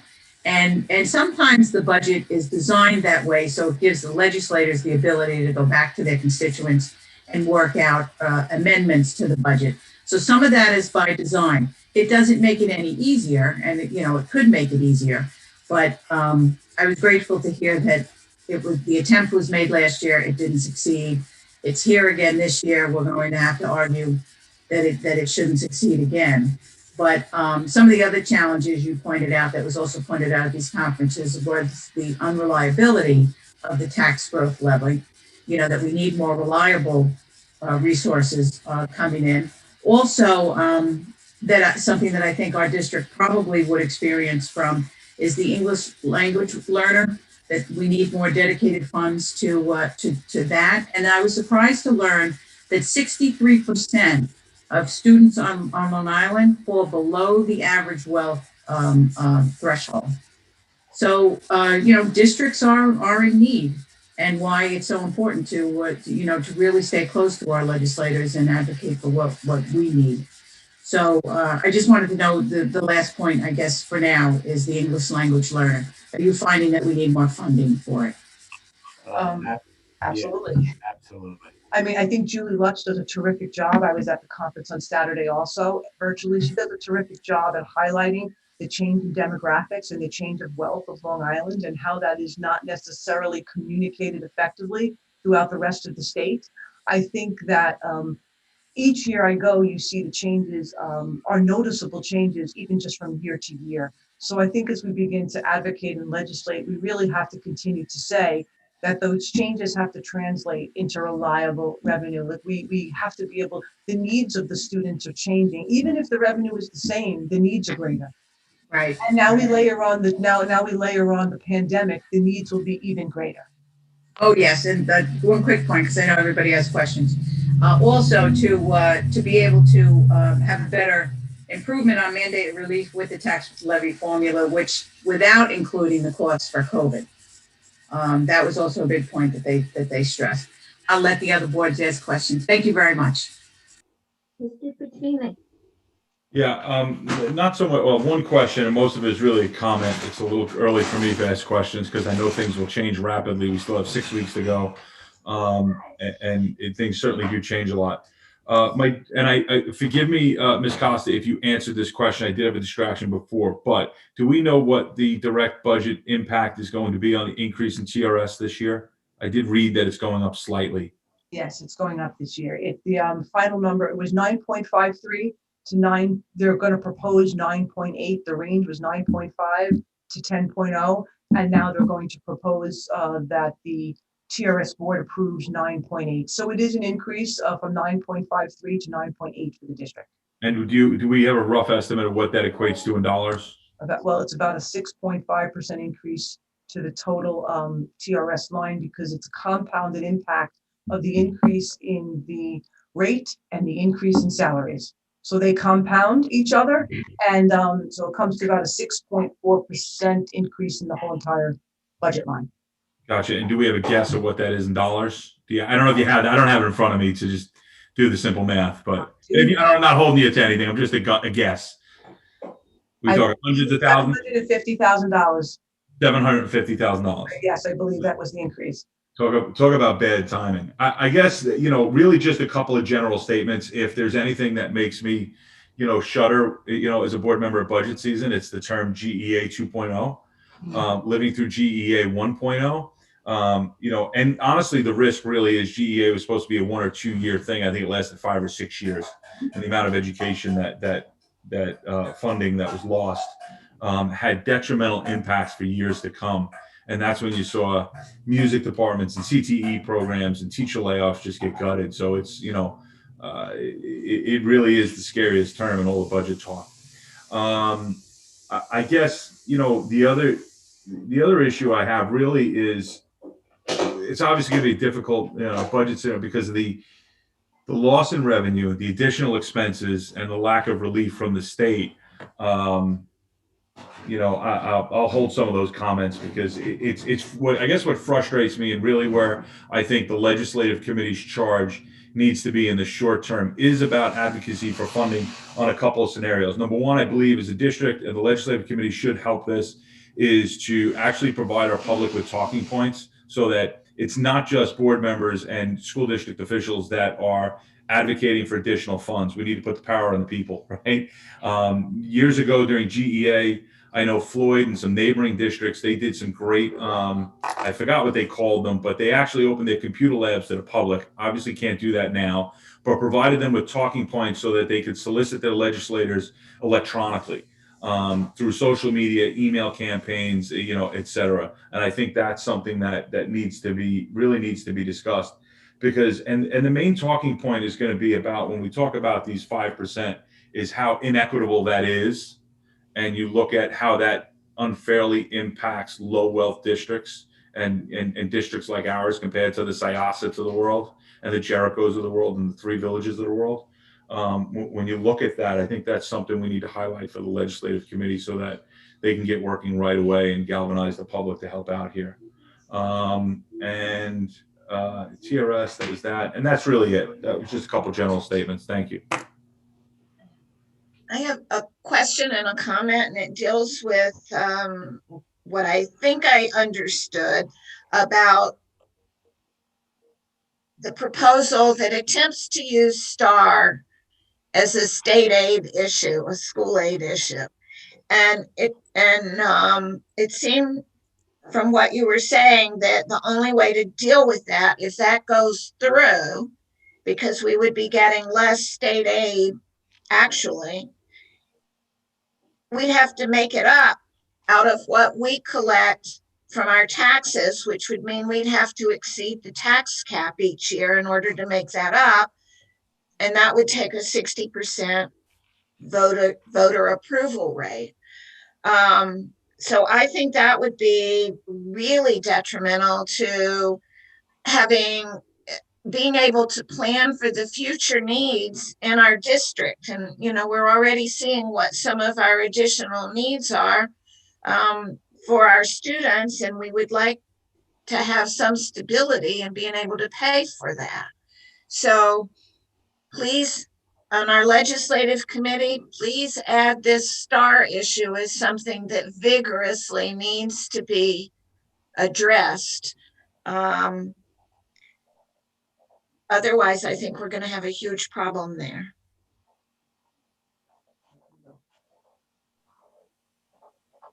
Any other questions? I think we all thank you so much. My pleasure. Okay, thank you, Ms. Costa. And we are preparing for our next presentation. Questions? And I think we are just about prepared. So our next item for discussion this evening, excuse me, is a brief report and update on the district comprehensive improvement plan and the school comprehensive education plans. Earlier this school year, the board approved the plans and requested brief updates during the school year. Giving the update and making the presentation this evening is Ms. Doyle. So I am going to turn the screen over to Ms. Doyle. Welcome, Ms. Doyle. Thank you, Dr. Gianni. Good evening, members of the Board of Education. Good evening to the community. I'm going to share my screen right now.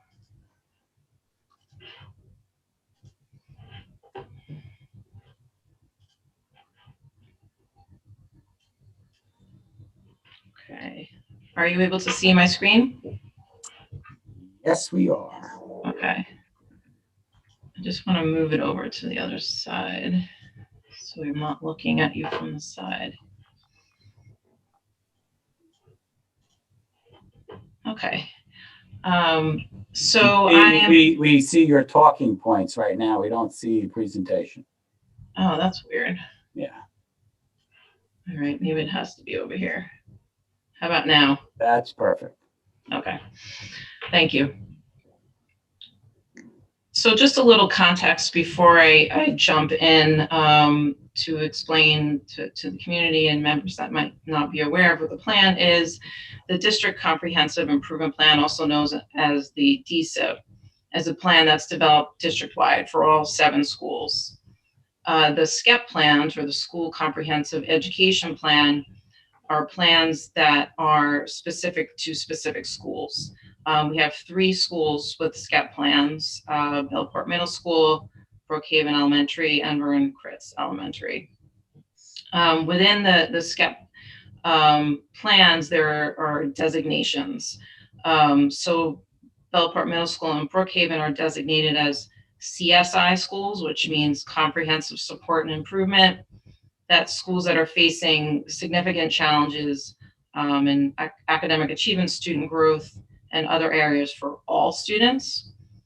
Vernon Christ is designated as a TSI school, which is a targeted support improvement, and that's based on a specific subgroup, so not all students. We're in an interesting year because the state education department has maintained the same accountability status for the 2019-20 school year for the 2020-21 school year. So whatever your designation was last year, they just rolled over to this year. Reason being, we didn't have state assessments last year. So there were no progress determinations made. So whatever you were last year, you are also this year. CSI schools, that's Bellport and Brookhaven, Bellport Middle School and Brookhaven, those designations are made every 3 years. So we're looking at data for those schools from 2017-18. TSI schools, it's year to year. So Vernon Crit's data is from 18-19. So we're looking at data from either a year ago or 2 years ago. And then to exit the status, you have to, for 2 consecutive years, exceed the levels that would cause you to be identified. And the good news is that we did make progress, but then, so for 1 year, but then they stopped changing designations because of COVID. So we're kind of at a stall right now. So in order to develop the DSIP, the district-wide plan, schools use a diagnostic tool that's provided by the state. And I thought this would just help provide some context for what the updates. So we use this tool, and it's to assist schools in examining their practices, engaging in reflective dialogue about their practice. And this is what effective schools do, these 6 tenets. And it helps the schools to develop goals and align these goals to the district priorities as well, and to ensure that we are addressing the areas that we're struggling with. So I use this visual to show how this is all aligned. So we have a DSIP, that's the district-wide plan for all our schools, and then we have 3 schools with SCEP plans, and they are all aligned. And this is to allow for a unified approach. So we're all working towards the same goals. So it doesn't feel like we're doing something separate or it's another thing to do for our teachers and our administrators.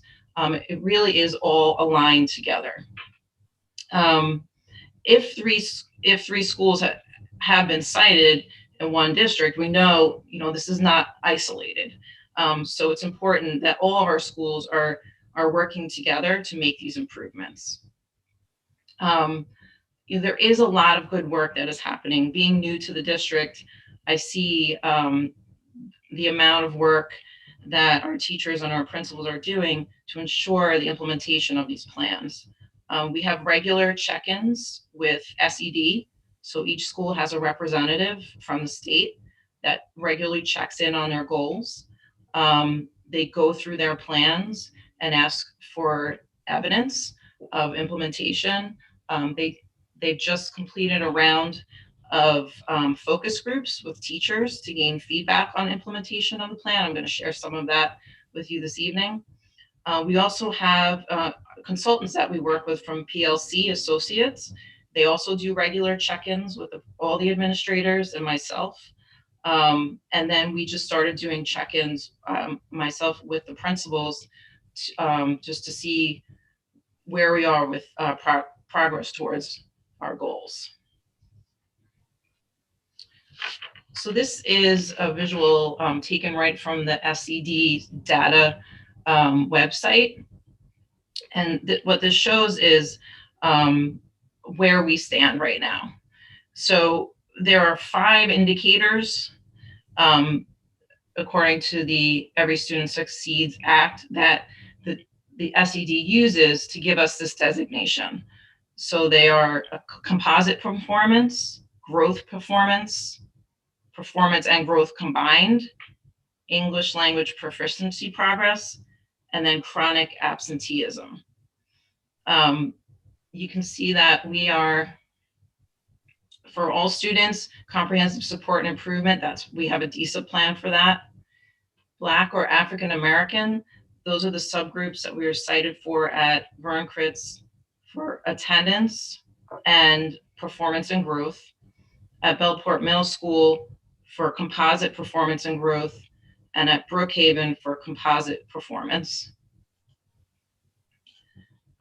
We were in good standing in the multiracial subcategory, but as you can see here, it says we have a potential target district for 2020-21, and that is secondary composite performance. English language learners, we were cited at Brookhaven based on overall performance, growth, and absenteeism. And then economically disadvantaged, that is for secondary attendance and progress, as well as elementary and middle attendance, performance, and growth combined. So there are similar indicators across the district. So like I said, our plans are all aligned to make sure that we're supporting all of our schools across the district.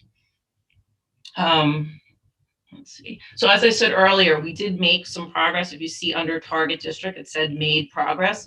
What that means is we met the first year of that 2-year requirement, but then they stopped with the designations because the testing was did not happen last year. So the way I structured this was to share with you the 5 DSIP priorities and then show the work that's being done at the district level and then also at the school level with the SCEP plans underneath each priority. So the first one is increasing student attendance. Our SCEP plans at all 3 schools address this through social emotional learning, as well as their behavioral and student support teams. So at the district level, an SEL committee has been formed. I believe we have 28 representatives from across the district. We haven't met yet, it was just formed. What our goals are to conduct an audit of our SEL programs, ultimately adopt 1 program for the elementary level and 1 for the secondary. Right now we have a few different programs and there's not consistency in implementation across the schools. So that's another thing we want to ensure that everyone has the same experience no matter what school they attend.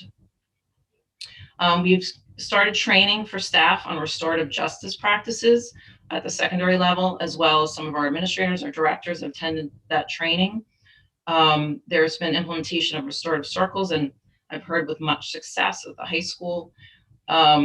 This is, you're probably wondering, well, how isn't that your SEL program? Restorative justice is more of a structure. It's more of a an approach as opposed to a curriculum. So we'd like to have the 2. One thing that has increased this year is home visits by building administration and counseling staff. And this is due to, just kids not connecting and administration and teachers and counseling staff finding any ways to connect with kids.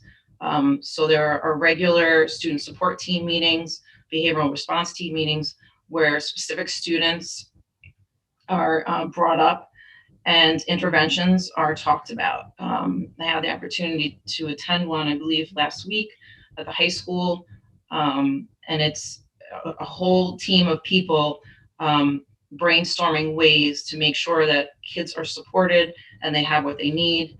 Like one example was basketball starting up again. There's one student that just wouldn't engage with his teacher. They knew that that was something that was interesting to him, and maybe that's a way we can bring him back. So those are the types of conversations that are had at these meetings. And then that if we're really not getting anywhere, after phone calls and emails and multiple times of reaching out, they will do home visits. At the elementary level, it was reported in one of the focus groups that our second step program, which is the social emotional program at the elementary level, the lessons are being posted on Google Classrooms And that's helped parents gain a deeper understanding of the program and the content, and then really help with that homeschool connection, so parents understand what the expectations are in school and then can help their child at home. So that's priority 1. The DSIP priority 2 is providing actionable feedback to teachers. We've developed a district-wide walkthrough tool that's aligned to our instructional priorities. And it's a tool that provides immediate actionable feedback to teachers. Initial walkthrough data has identified 2 areas for professional development that we've started working on already. The first one is how can students effectively demonstrate their learning in a hybrid remote setting, which all districts I know are struggling with. And how can we ensure there's still student discourse and engagement in this new setting? So if you walk into one of our classrooms right now, it's really difficult to know what's happening. But our teachers have quickly got up to speed on all these new platforms, and such as Nearpod and Jamboard and Edpuzzle and Kami and Choice Boards and Screencastify. These are things that they've learned since March, to be able to have that student discourse and to ensure that kids are engaging.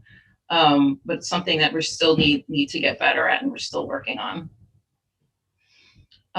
There was a teacher survey that's developed that we will send out to teachers in March to get their feedback on how the feedback we're giving them is working for them. Is it effective? Is it actionable? Is it meaningful? Is it helpful? So that's 2. Priority 3 is about instruction.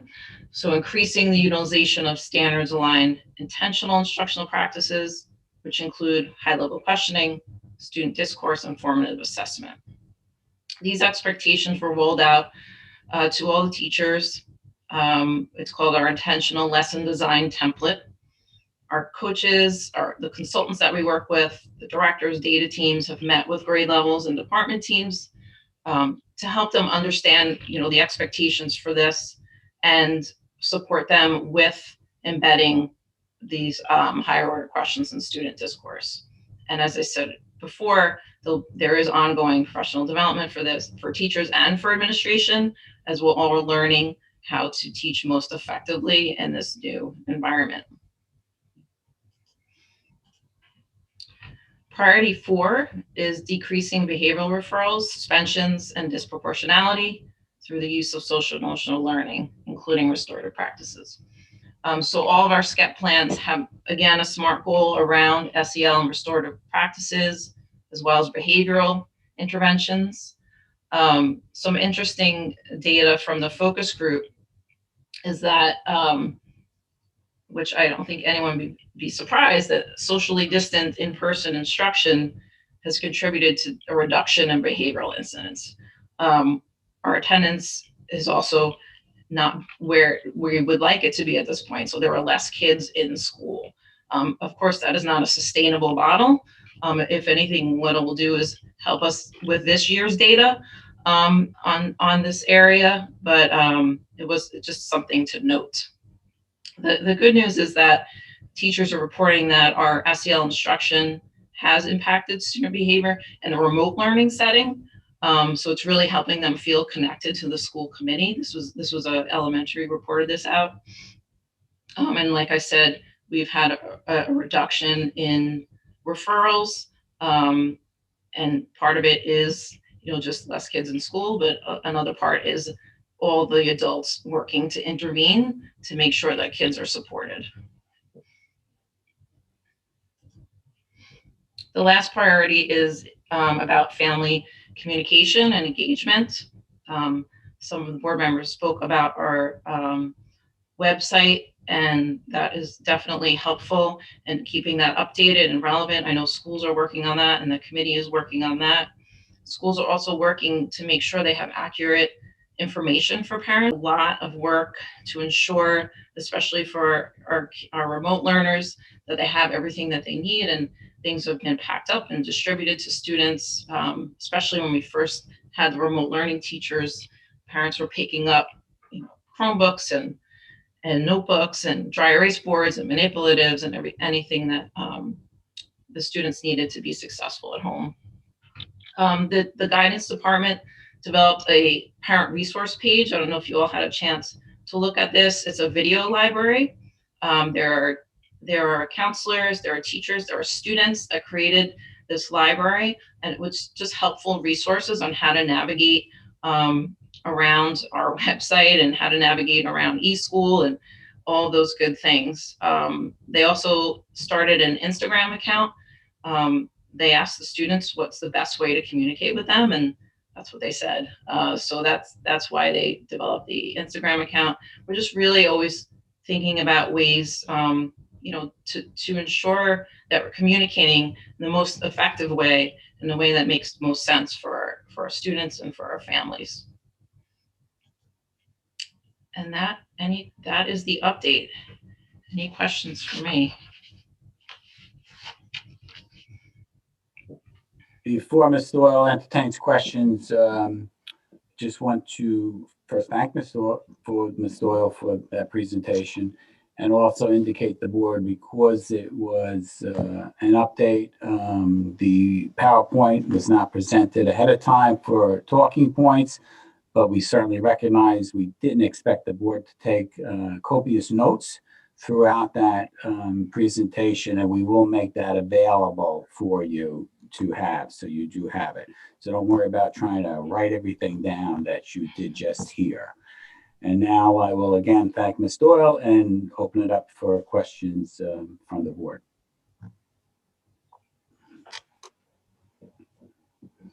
Oh, I don't see the Yeah, entire board. can you unshare your screen, Beth? Unshare your Oh, screen. sorry.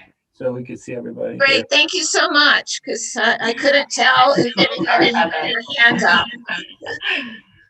Okay, I'm looking for a hand up. Anybody have a question of Ms. Doyle? Mr. Trent?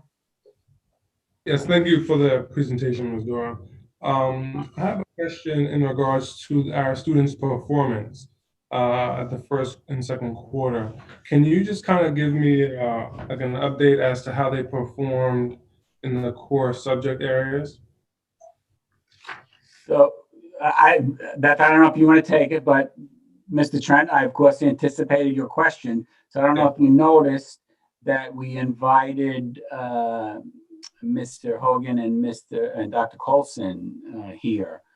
So I don't know if Beth, you want to start off and transfer it to one of those two, but I'll leave it up to all of you. So are you referring to the data that was shared with the board? Yeah, I think that's what he's referring to, the data that was in the update regarding first and second, the first quarter, right, Mr. Trent? Yeah, so basically in math, social studies, science, English, how did our students perform in 12th grade, 11th grade, 10th grade, so on and so forth? I don't have that at the tip of my fingers. I could definitely get that for you. We looked at a failure report, and we addressed it by department, and we have school building leadership and directors meeting with teachers to specifically discuss students that are struggling and are not passing. We looked at classes that had 20% or more of a failure rate, and those meetings, I think, we're wrapping up by the end of this week. Did you find? I'm sorry? Did you find that there were a lot of classes where the failure rate was at that 20%? A lot compared to in the past, or just a lot? Well, I guess just. Why don't we let Mr. Hogan and Dr. Colson speak to that, because they're more intimately involved in those reports. So I'm going to ask one of the two to try to. I know it's kind of on the spot in terms of the core, but possibly you can give a somewhat of an explanation for Mr. Trent. So, Mr. Trent, thank you. Good evening, everybody. So just speaking generally, we run grade reporting data every quarter. And so we look at failure rates by student, we look at failure rates by class, pass-fail rates by class, by course, by department. We break it down in a number of different ways. And then we share that data, and we do have meetings with our administrative staff. We have it with our teachers. And as Ms. Doyle was saying, we're in the process of administrators meeting with teachers to have conversations about those pass-fail rates and some of the interventions Ms. Doyle had already referenced in her presentation that we are doing to try to increase the level of engagement. Obviously, this year is a little bit unique simply because our first quarter data was the result of the learning environment that we were in, where we did have the multiple cohorts. We had an MT cohort, the Monday, Tuesday, the Thursday, Friday cohort, where kids were in school 2 days a week. We have some, and still do, about a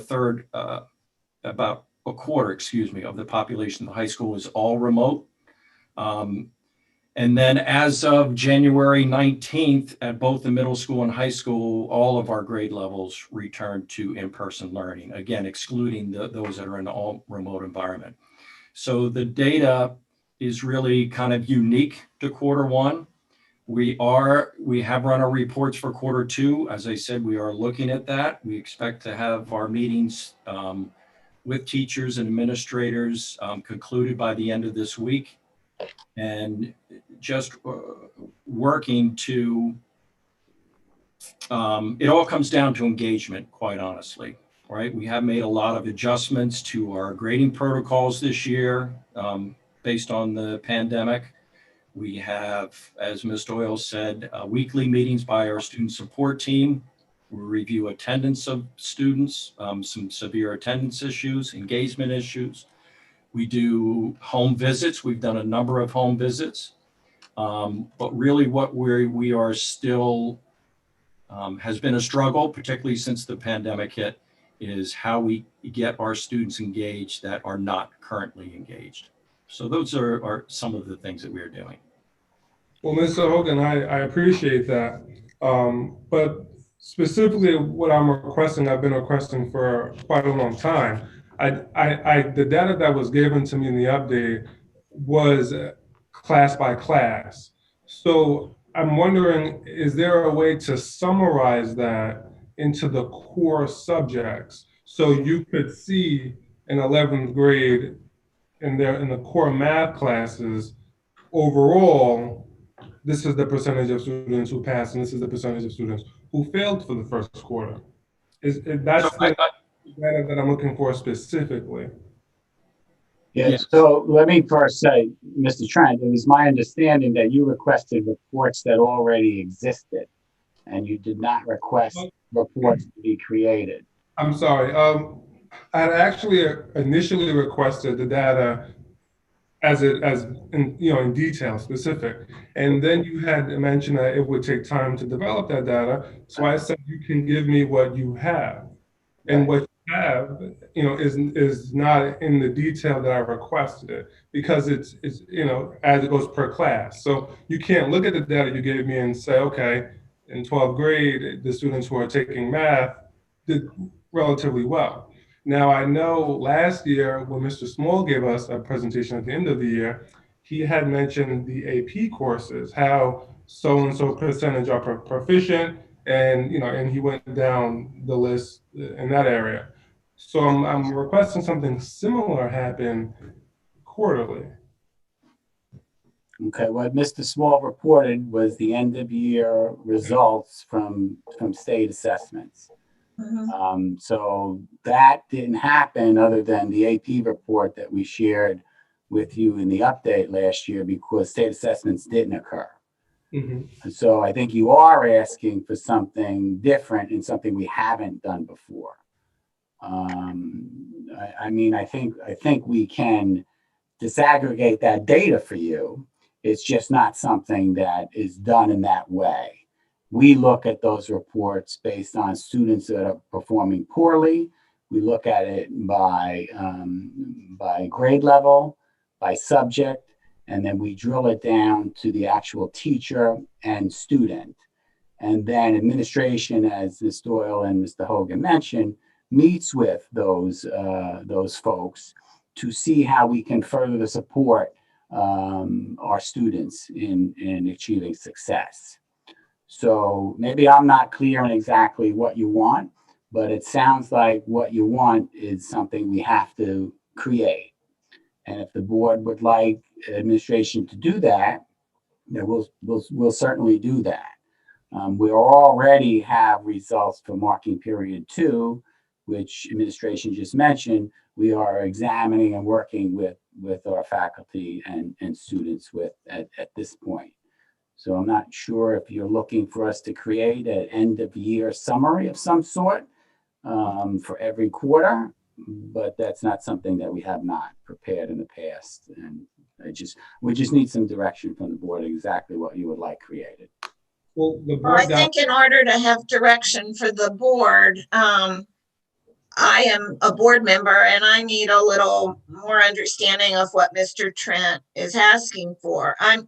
I tend to approach questions like this as to what's the bottom line? What is it that you're trying to evaluate or compare with prior years? I'm not quite understanding what you're asking for that would give any different information from what the administration's already doing. so I guess, so I would refer you to the email that I sent Dr. Gianni about specifically what I was asking for. But it's, to reiterate what that email said, is basically in 12th grade, in the core subjects, math, English, social studies, and science, how did our students perform overall? So you can say, 60% of our students were proficient in history in the 12th grade. That's and I get to. I'm sorry. See, because we don't have an assessment to guide that by. So what we have are class grades. If that's something you want to look at, that is something that we haven't prepared reports for. But again, you need to understand that those are class grades, not necessarily how a student would perform on a state assessment. Well, that's what I'm requesting, because we're not doing state assessments. Well, we don't know that yet. But we haven't done them last year. No, we did not do them last year, and we did not do any in January either. But that determination has not been made for the end of the school year yet. So again, I just need to understand what the board wants to see, and we could certainly create anything because we do have the data that we just need to arrange in the way the board would want to look at it. My understanding was you wanted to see, you didn't want reports created, you wanted to see what we're looking at. And then that's what I tried to provide. Can I try this again, Mr. Trent? Are you looking to get a sense of whether any of our students are failing in any subjects? And if so, what the percent is? Yes, that's it. How many students are failing math in the first quarter? That's simple. We have that report. And I thought I made that very specific in the email that I sent. But well, we finally got there, and I understand now what you're asking for, and it turns out they have that information. So percentage of students failing in core subjects. Yes. I can't find the email because I know that's what I wrote. No, I think there was a lot of things that you requested in that email. It wasn't as simple as percentage of students failing. That is no problem. We will provide that. And we'll do it for marking period 2 because that's the information we have now. Is that accurate? Okay. Okay. And I apologize, Dr. Colson's having difficulty signing on. You see his J there, but he texted me and said he's having some difficulty signing on. Not that he is ignoring us. Any other questions for Ms. Doyle? I No? want to thank you for your presentation. You're welcome. Thank you. And again, we will prepare that so the board does have that document as well. Okay, thank you, Ms. Doyle. Thank you, Mr. Hogan. Thank you, Dr. Colson. You all may leave. Good night, Okay, everybody. Thank you. our next item for discussion is our reopening phase-in plan. The board may recall my initial recommendation ended with a phase to return to 5 days of in-person instruction.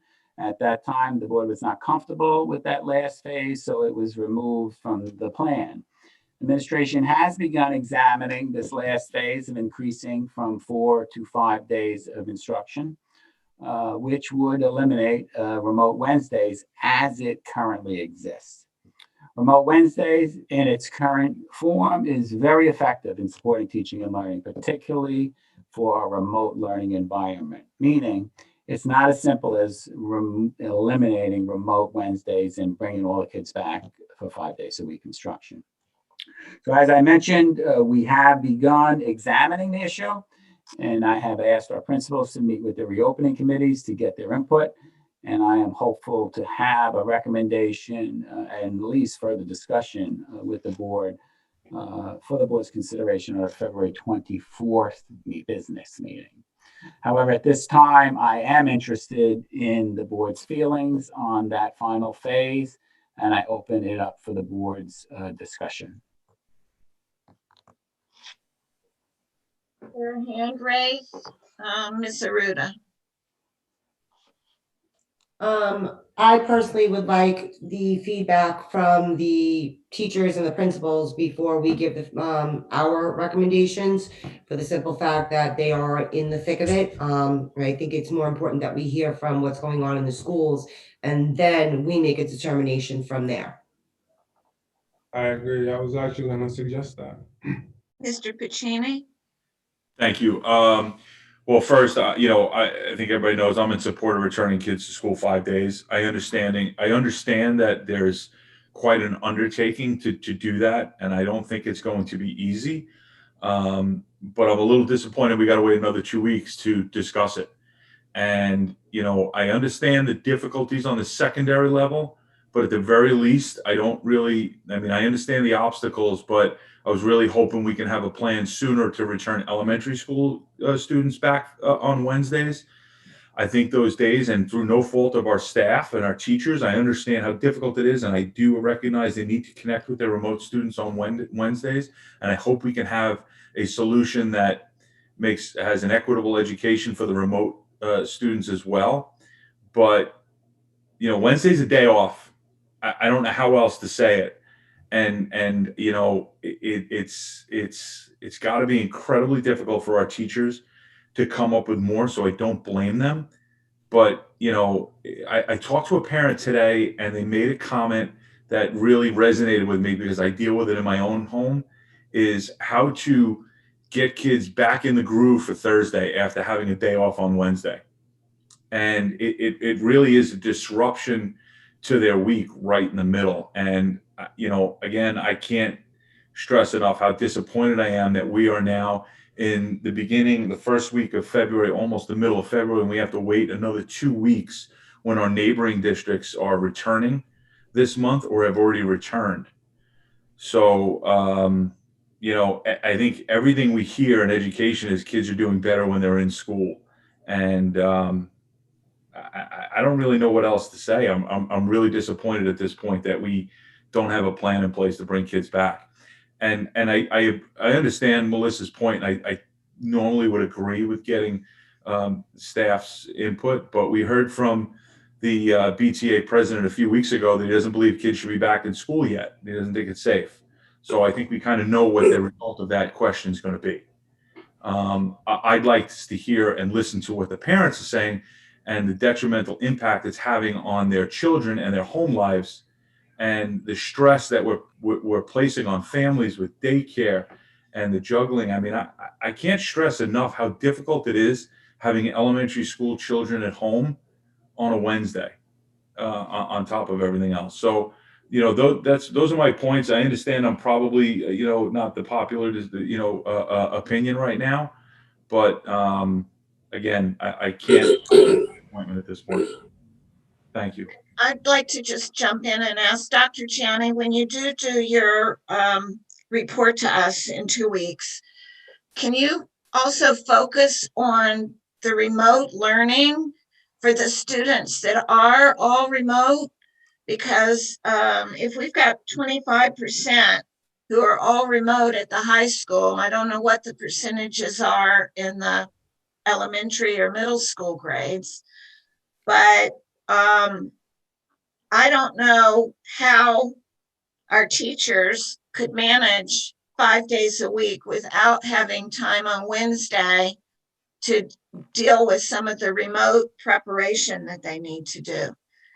So can you put that on your list of things to talk to us about so I can be educated about it a little bit? Yes, absolutely. And that's why I say to you, it's not as simple as getting rid of remote Wednesdays, particularly with our remote learners. That is the biggest part of the issue. And absolutely, it will. My report would include how it affects remote learners and obviously all of our students. Miss Ancona's hand up. I was just going to say that, a quarter of our students are home, and because of quarantine issues for close contact, we have even more than that actually home at one given time. That the remote Wednesdays aren't only beneficial for the teachers, which is very important, especially to plan their live instructions, but the remote learners to get that contact with their teachers. And I know it was said already, but just to stress the fact that we have 260 elementary kids, just remote option, not even a quarantine kids, that do need that contact, and they don't have any other contact. So we're talking about mental health here, and the state of children. At least the ones that are going in the 4 days. Those other kids, the only connection that they're getting with their teachers is on that Wednesday, and that's important for them.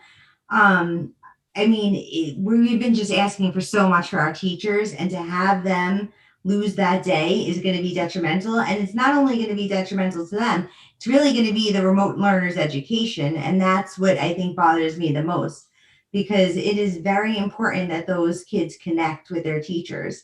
And I think that, we've said it time and time again, had we had remote teachers from the beginning, this would have been a lot easier. But it's now February, and I think that's a done deal for this year, being that you can't ask a kid in March when it's almost over to change their teacher. But that would have alleviated this issue right there for the remote Wednesdays. So I'm not inclined to be changing it, but I would like to hear the feedback from the BTA. But that's my concerns. Okay. So so I have clarity. You're talking about the remote learners who chose to stay in the classroom, not the remote learners who chose a remote teacher, because we do have remote teachers. Correct. I mean, it's important. It's important for all of them to connect to their teachers on Wednesdays, even the secondary kids. But there's a lot of elementary kids, and I know that there's a lot of elementary kids that also chose to have that connection with their classroom on Wednesdays. So, my son has work. I don't understand why some teachers are giving work or not.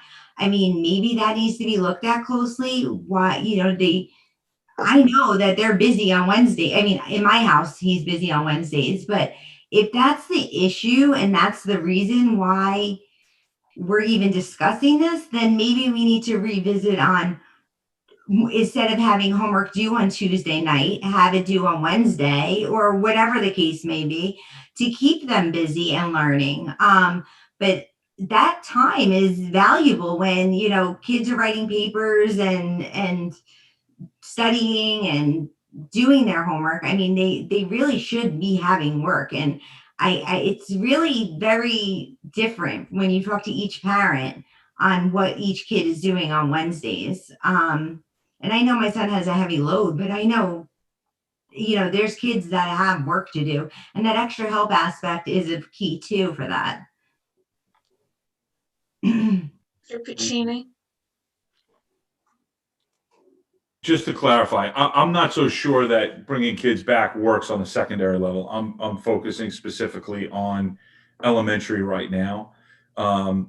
Even if the kids got more work next Wednesday, being in the school environment is where the benefit comes in. The in-person connection, being in that environment, not being at home with distractions is what needs to be focused on. And listen, I don't want to discount the remote learners. I know the problem is, the issue is we have more problems than we have solutions, right? But I think we really need to dig in really, really hard over the next 2 weeks. And it's unfortunate that it's another 2 weeks, but I don't care if you have to put the sub in the classroom for the in-person and let the classroom teacher do the remote. And if you have to rotate days, rotate days. Why does it have to be Wednesday? I don't know the number of subs it would take, but those are the things that I would like to know are being explored. And if you come back and you say, we just can't do it, and here's why, then that's okay. But again, to be here on February 10th and we're just starting to talk about it, I think is a disservice to our students right now. And that's really what it is. I can't stress enough how much I think all kids do, but specifically right now, elementary school students need to be in our buildings. It's a nurturing learning environment, and that's why we have beautiful pictures and artwork on the walls, and we have smiling faces, and we have all the wonderful things that we compliment when we walk through our buildings, and those are there to foster a calming and nice educational environment. My home isn't built for that, and not many people's are. It's built for luxury and comfort, and it's full of distractions. And I just think kids need to be in school. So again, if we have to take those remote teachers we're hiring and have them in person in front of the classrooms and have the classroom teacher on the roster do remote work that day, then so be it. And if you don't have enough people at a time, then shift them from day to day and make it not Wednesdays, make it the remote teacher or whoever that substitute teacher is, rotate Monday through Friday with a different grade level. And I don't know that it's that easy, right? I'm just kind of throwing things, spitballing ideas. But I need to know that that's the way we're thinking and that we're working as hard as we can to improve the education of everybody. And it's not just about my kids who I think need to be in school. I am concerned and have compassion for those remote learners and making sure they get an equitable education as well. But having them connect with their teacher this way 1 day a week, I can't imagine is good either. So we've been through this for almost a year. We need to be improving weekly, not bi-monthly, quarterly, every couple months. I need to make a couple of comments. From the minute that the pandemic hit and we switched to all remote last spring, I think it's been the intention of administration and the board that we all wanted to be back to the regular programming that we had prior to the pandemic. So I think it's not fair to suggest that it hasn't been thought about. I think it has been thought about, and the administration has been making recommendations of how to get us back to where we want to be. And we know where we are right now. We know that we've got a good 25% of our students who are all remote for various reasons. And that's something that we need to address and accommodate so that those students, as well as the students who are in person, are getting the benefit of the education that this district offers. And the other comment I was going to make is on the national level, where there is a push for schools to reopen, it's saying reopen for 1 day. So you look how much further ahead we are than that. And, is it where we want to be? No, but we've been working toward getting back as far as we possibly could and trying to do the best we can for everybody. That's just my little take on this very problematic situation? And I just, with all due respect, I understand and I appreciate your comments. I disagree with some of it. I'm just asking the board, that aren't living this every day, to just think about and please take to heart what we're hearing from parents on both sides. And I know we get comments from both sides of the issue. I get it. I'm just asking you to really consider what it's like, because it's not good right now for many, many people. I know it works for some. And like I said before, we have more problems than we have solutions right now. But all too often, I think we've become reactive instead of proactive as a district. And it's hard to fault anybody. And I don't think it's anybody's intention, because we are in, and I hate to say uncharted territory, but we are. And I think we need to be working. And again, I requested weekly meetings, or special meetings for half an hour to discuss what's happening and how we can be more proactive to discuss what's happening. And I think when we have a gap, we have 2 weeks now before we're going to discuss this. The administration may come up with the greatest plan in the world that works, but it's 2 weeks from now. And there's one thing that the letter that was read tonight from the community member that resonated with me that I didn't think about the first time I read it, was that there's a large population, or a group of our students, who have only been in person 4 days a week for a few weeks at the time of the letter. And I mean, I think of all that lost time in education, and I think about all of the reports, and we can all cite data and surveys, et cetera, but some of the things that are coming out and the impacts on students not in school is devastating. And from an educational perspective and a social emotional perspective. Now, I don't want to take up any more time, because I've talked a lot and I think everybody knows where I stand, so I appreciate the extra time. Ms. Aruda? You're muted. Yeah, no, I'm unmuting. I just want to echo what you said, Ann, and I hear what you're saying, Chris. I am frustrated that we often sit here and we are seemingly to the community that we're combating issues, when in fact we have been working very hard on bringing back students. In fact, throughout the summer, it has been asked for special meetings. We have met for 4 weeks in a row on various topics over the last month. I do believe in this particular situation, there is break next week.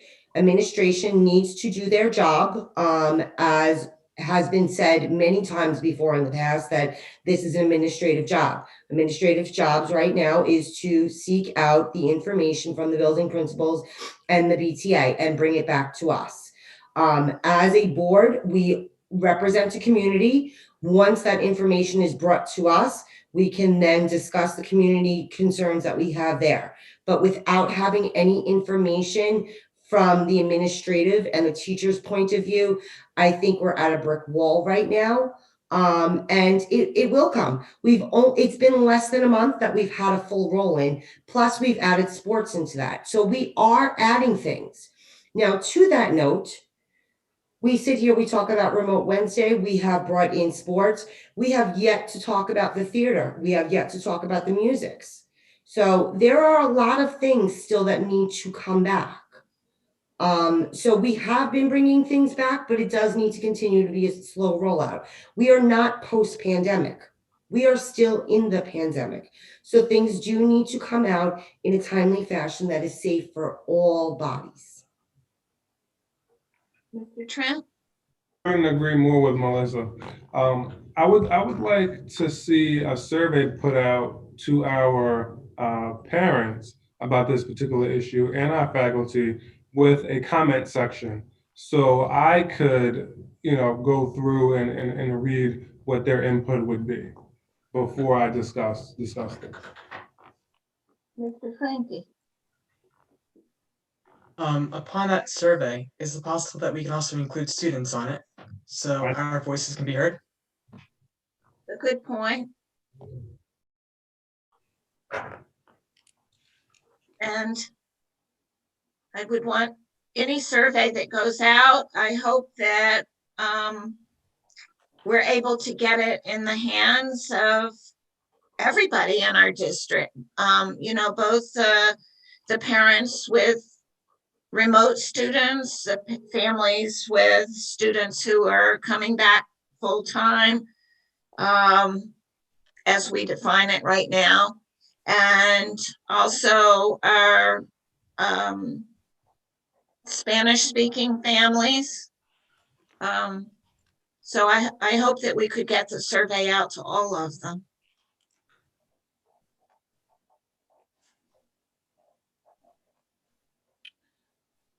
We can do that.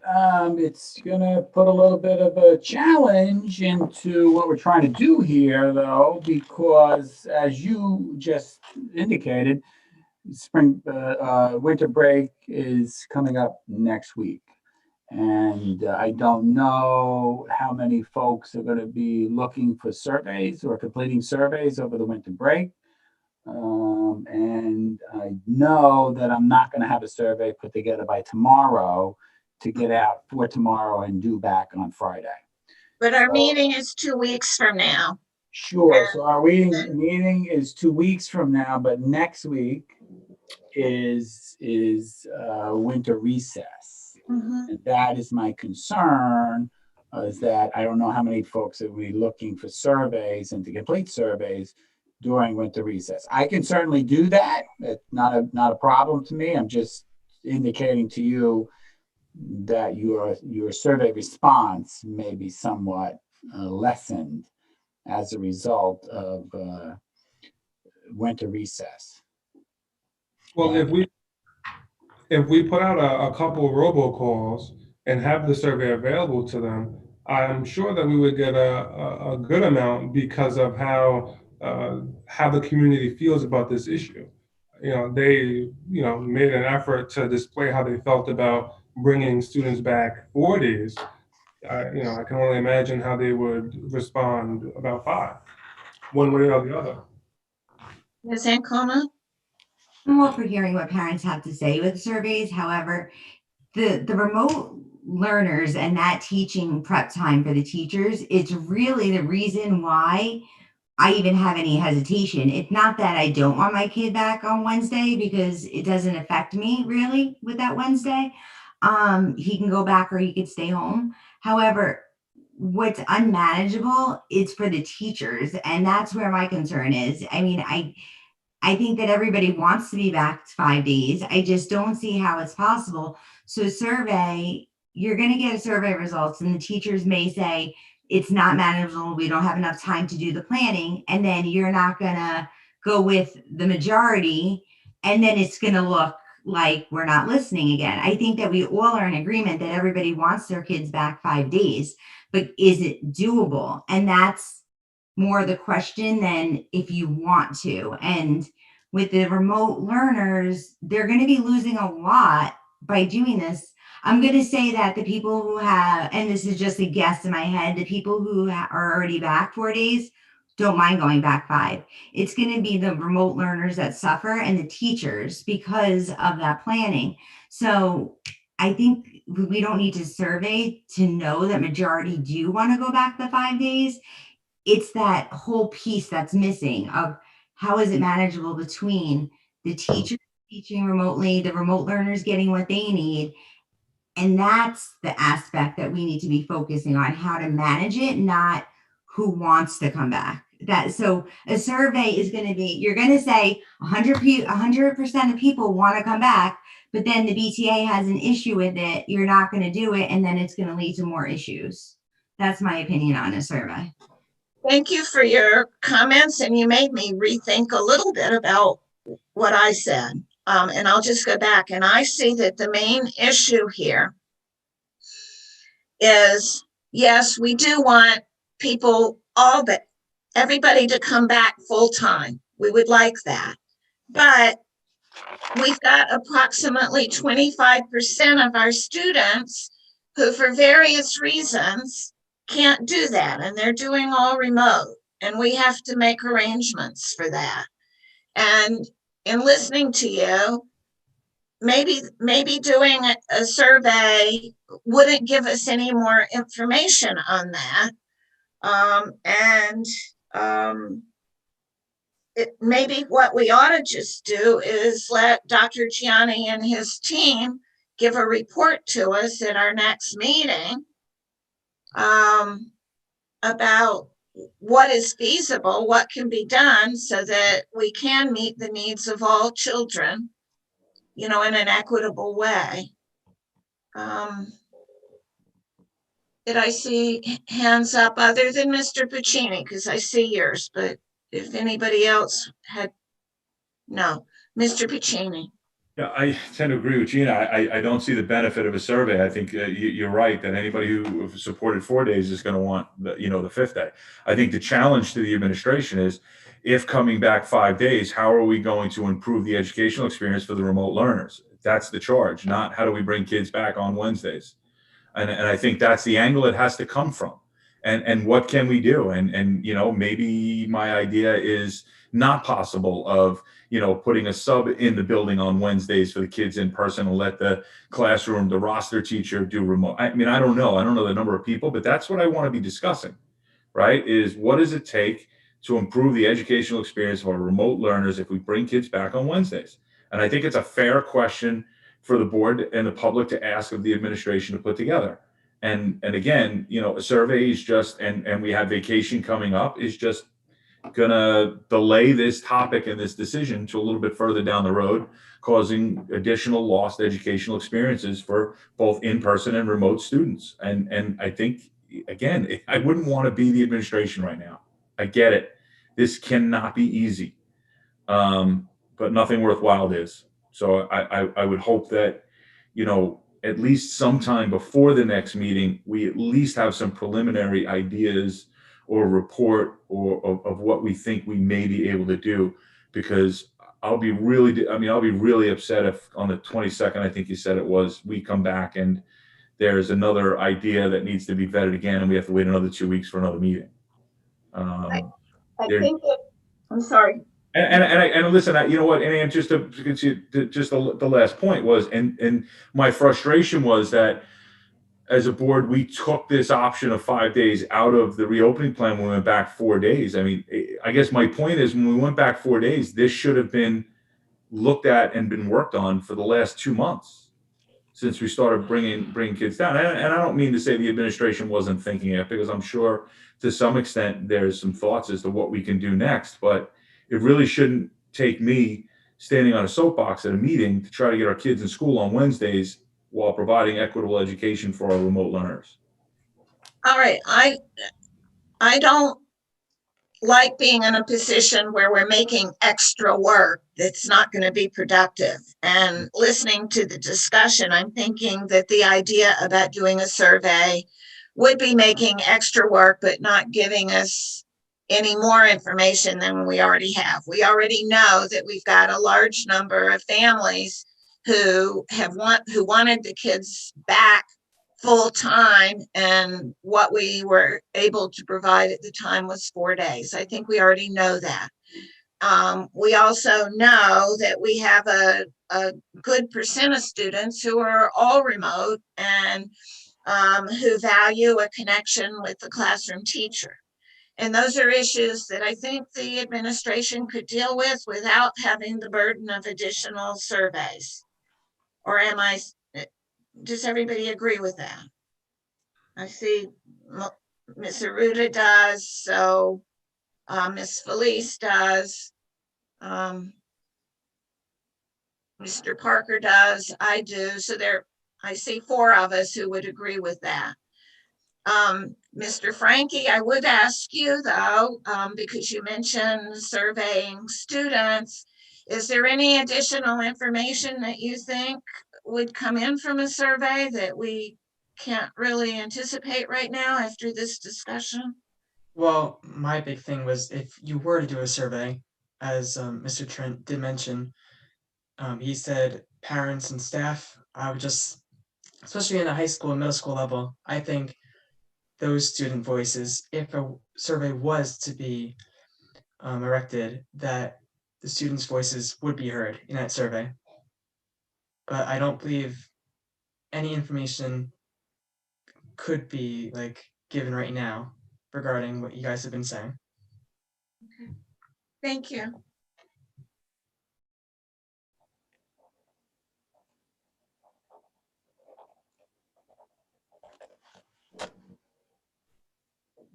So I'm doing what I initially said, and I'm coming back. I'm going to get the feedback, and I'm going to bring the feedback back to the Board of Education on the 24th. Okay. Yes. Thank you all, and we'll move on. Dr. Gianni, one quick question. Is it possible to get that information back to us prior to the board meeting so that we would have time to discuss it? Well, you Before our would next not, board meeting. you You know, would 2 or not 3 be- days before would give us time to read it and think about it. I would certainly try to have something for you, which would be the Thursday before, when the board agenda becomes active. However, be reminded that you won't be able to discuss it until you meet as a board on Wednesday, the 20th. Yeah. So you're asking Mr. Parker for basically an outline of what the administration is thinking of recommending, just so you can think about it a little bit before the meeting? Before the meeting, absolutely. Okay.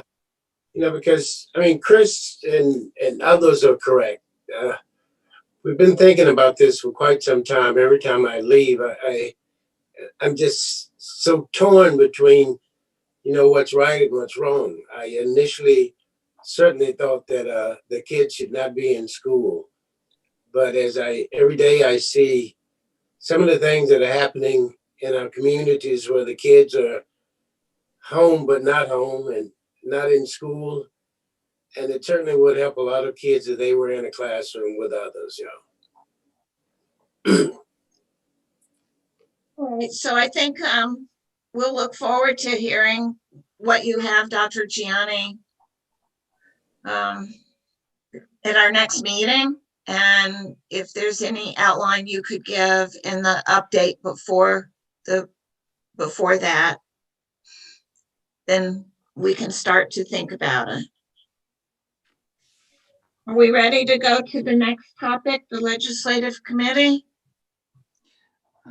Yes, we are. Our next item for discussion is the legislative committee.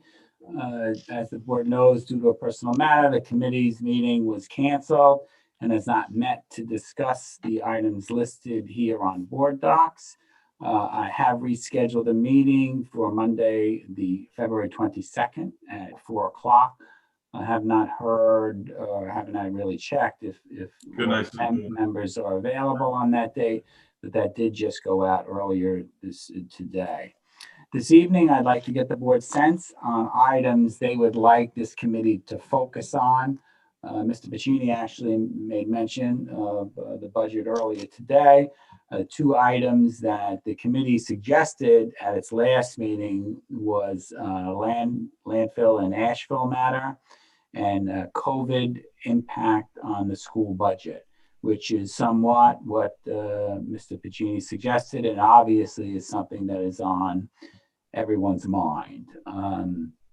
So before I move on, could I get some feedback from the board on items that they would like the committee to focus on? And even if it's this year, that would be perfect. Well, I think it was what was already mentioned by Ms. Felice and Mr. Pacini and also Ms. Costa.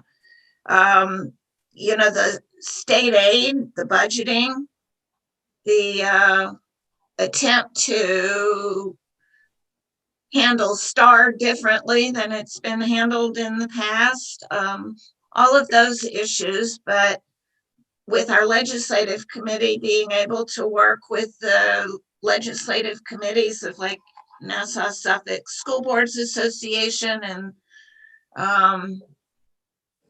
you know, the other connections that both of you have mentioned, I think that should be part of something that they should focus on. The money. The money. Mr. Parker. Yeah. As far as the Asheville is concerned, there will be I've submitted to our president a brief synopsis of where we are in terms of the landfill, and I will be prepared to speak on that make a presentation, I guess, about the landfill. I know I have to get approval as to what I can and can't say, but yeah, and we are having we're meeting with a group that meets on Fridays at 6 p.m. Now, not this coming Friday, but that following Friday, we will be meeting with them, the ad hoc committee. And so all are welcome to participate. I will send you that information where you can sign in and listen in to what we have to say about going forward with this landfill. It's quite interesting. I think you'll all approve. Thank you. Mr. Piccini, did I see your hand up?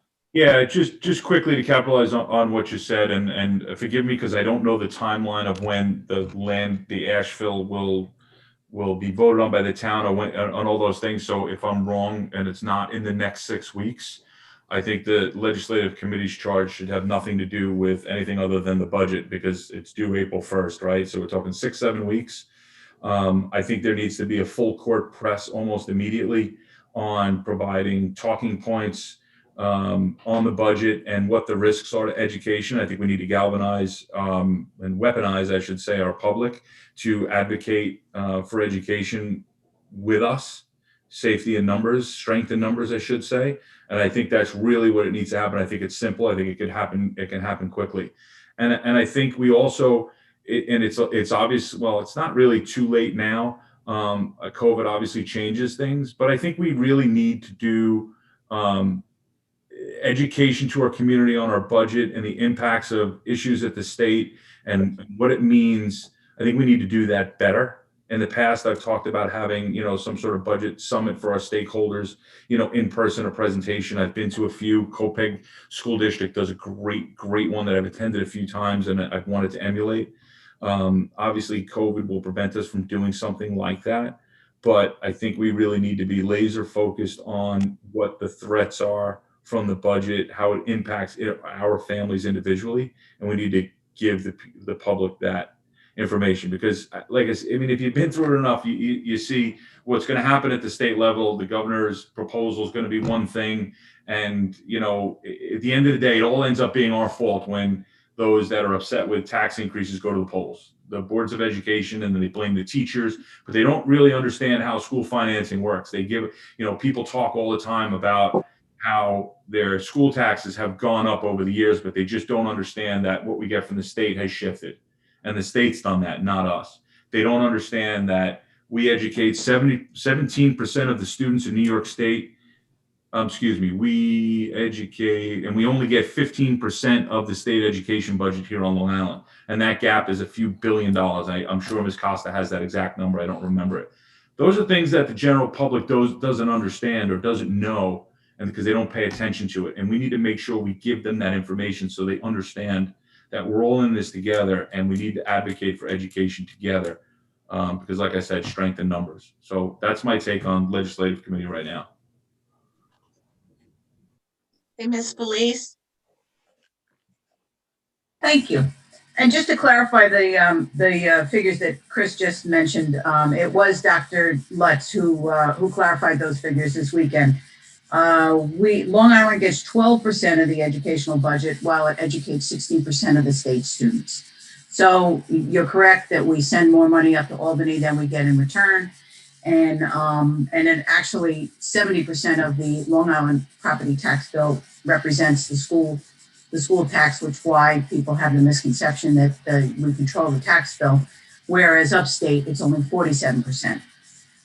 Because costs are different up there than over here. So yes, education is paramount. This weekend at the Longwood workshop, I got to really appreciate it. It was the fourth time I attended this conference. And I really got to appreciate that the conference is put on by the legislative committee of the Longwood School Board.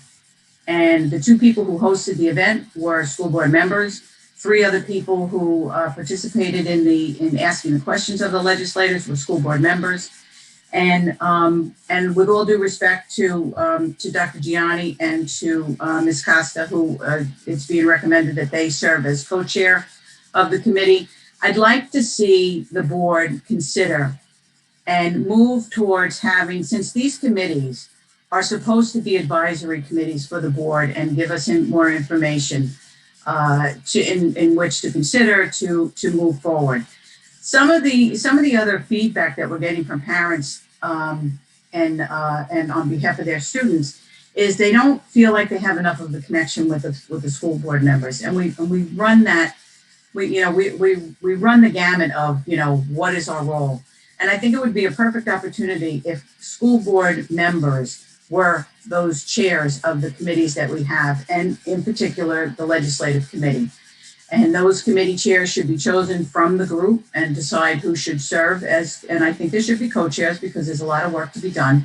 And then our administrators serve as liaison because obviously we're going to need the administrators to prepare and bring back information to the committee.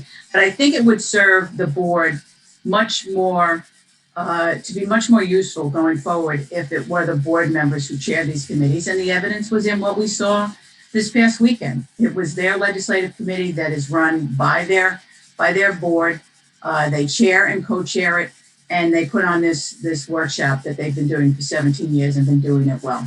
So it's something that I think what Mr. Piccini spoke about that he witnessed in other school districts, that was what we witnessed here in Longwood, and something that we could do here in South Country moving forward. And it would be a wonderful way of including those parents who feel like there's a disconnect between them and the board, inviting them to these committee meetings to participate. And that's where we can really get the benefit of what they're feeling and not have the need for the surveys that are time consuming. So that's something that I think we have to consider going forward. And because the budget does come up quick, we should consider meeting weekly once we establish the next meeting, which is the 22nd of February. We should schedule a weekly meeting going forward until the budget is passed, because it's going to be absolutely critical. Thank you.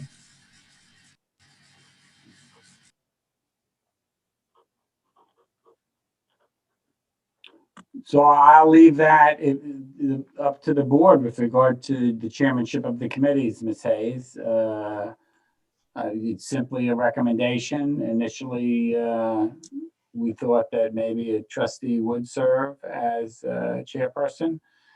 But with regard to this committee, it is really, in my view, a committee of the board. The other advisory committees are more management, and that's why our chairmanships are given or are held by administration. But I would leave that to the board's decision with regard to the legislative committee.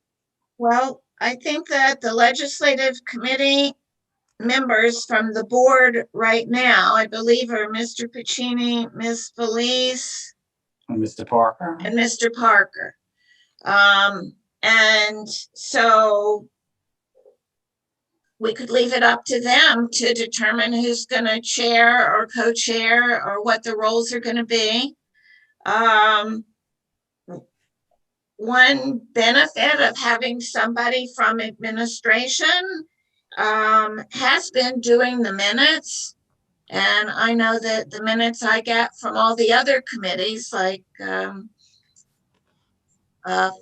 finance and facilities, health and safety, when those get printed out and they're included in our updates, I'm able to see what happened at those meetings. And I would like to see the same thing out of the legislative committee.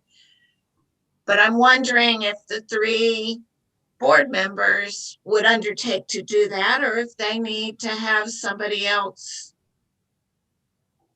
help with doing minutes. So I'm just throwing that out. So let me just say a couple of things. First, you know that the district clerk serves as the secretary to the board, so there is that possibility to assist with such clerical functions. With regard to the committee, deciding on the chairmanship.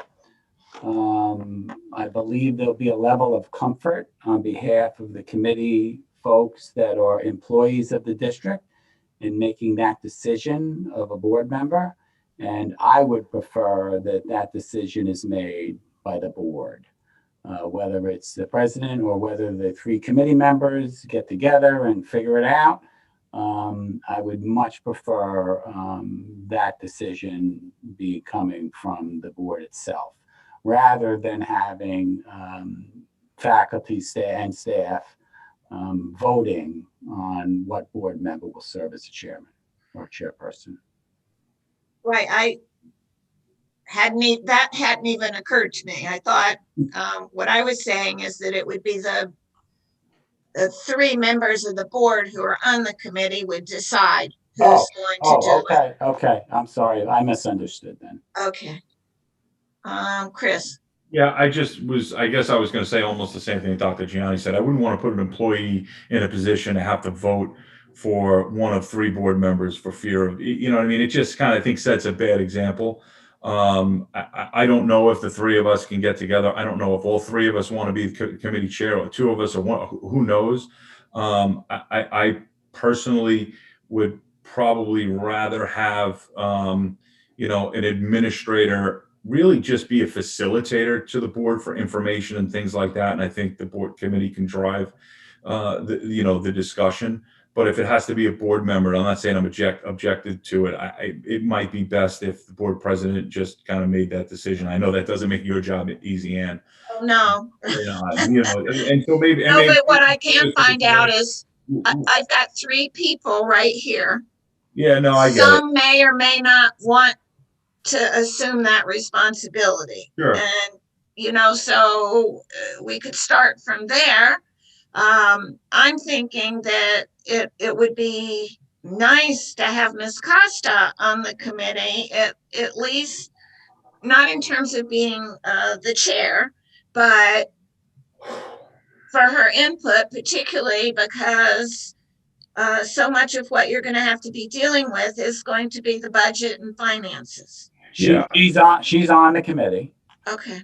But if you go along Mr. Pacini's suggestion as an administrative facilitator, I'm sure Ms. Costa would be more than happy to assist. Congratulations, Ms. A Costa. board member to facilitate the committee. And I guess just to clarify my point, I guess it really is a facilitator, right? It's setting the Zoom link. It's making sure the minutes are taken and make sure the meetings run orderly. I think that's really is the best scenario in my opinion. It's not like a chairperson of a board has any more power over another person. It just seems to me that it might be easier to have an administrator operate as a facilitator, and maybe we don't need a chairperson, so to speak, in the traditional sense.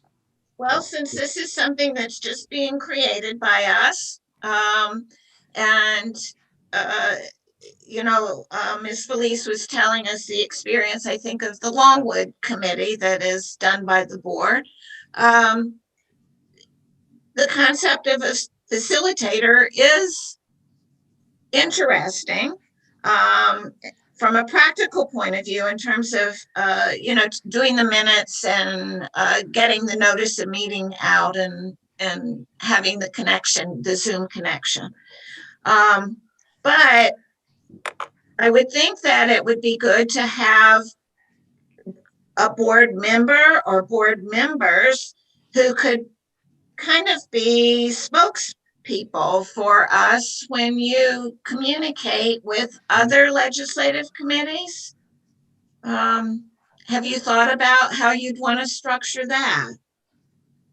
If you're directing that at me, no, I haven't. But I don't want the board either to be pressed for making this decision right this minute. Okay. Because perhaps maybe the three trustees on the committee, along with you, Ms. Hayes, want to have a conversation. Perhaps there are some other ideas out there in terms of leading or being a spokesperson for the committee. I can happily have Ms. Costa act as your facilitator. which would help you to facilitate things. And then we can talk about, or you can talk about how you want to provide leadership to that committee at a later date, or actually sometime soon before our next meeting. Oh, definitely. How about if the 3 members just send me an email about how you think this could be structured, and so that the work can get done and we can have a voice in what's going on, both at the state level, particularly with regard to the finances. Would that work? And then when we come back 2 weeks from now, we'll have a better sense of how to have this structured. I'm fine with that. Yeah, I can do that as well. I mean, very simply, I already serve as the advocacy liaison to the School Board Association, and then as the voting delegate for their business meeting. So I would have no problem if Mr. Parker and Mr. Puccini want to serve as co-chairs.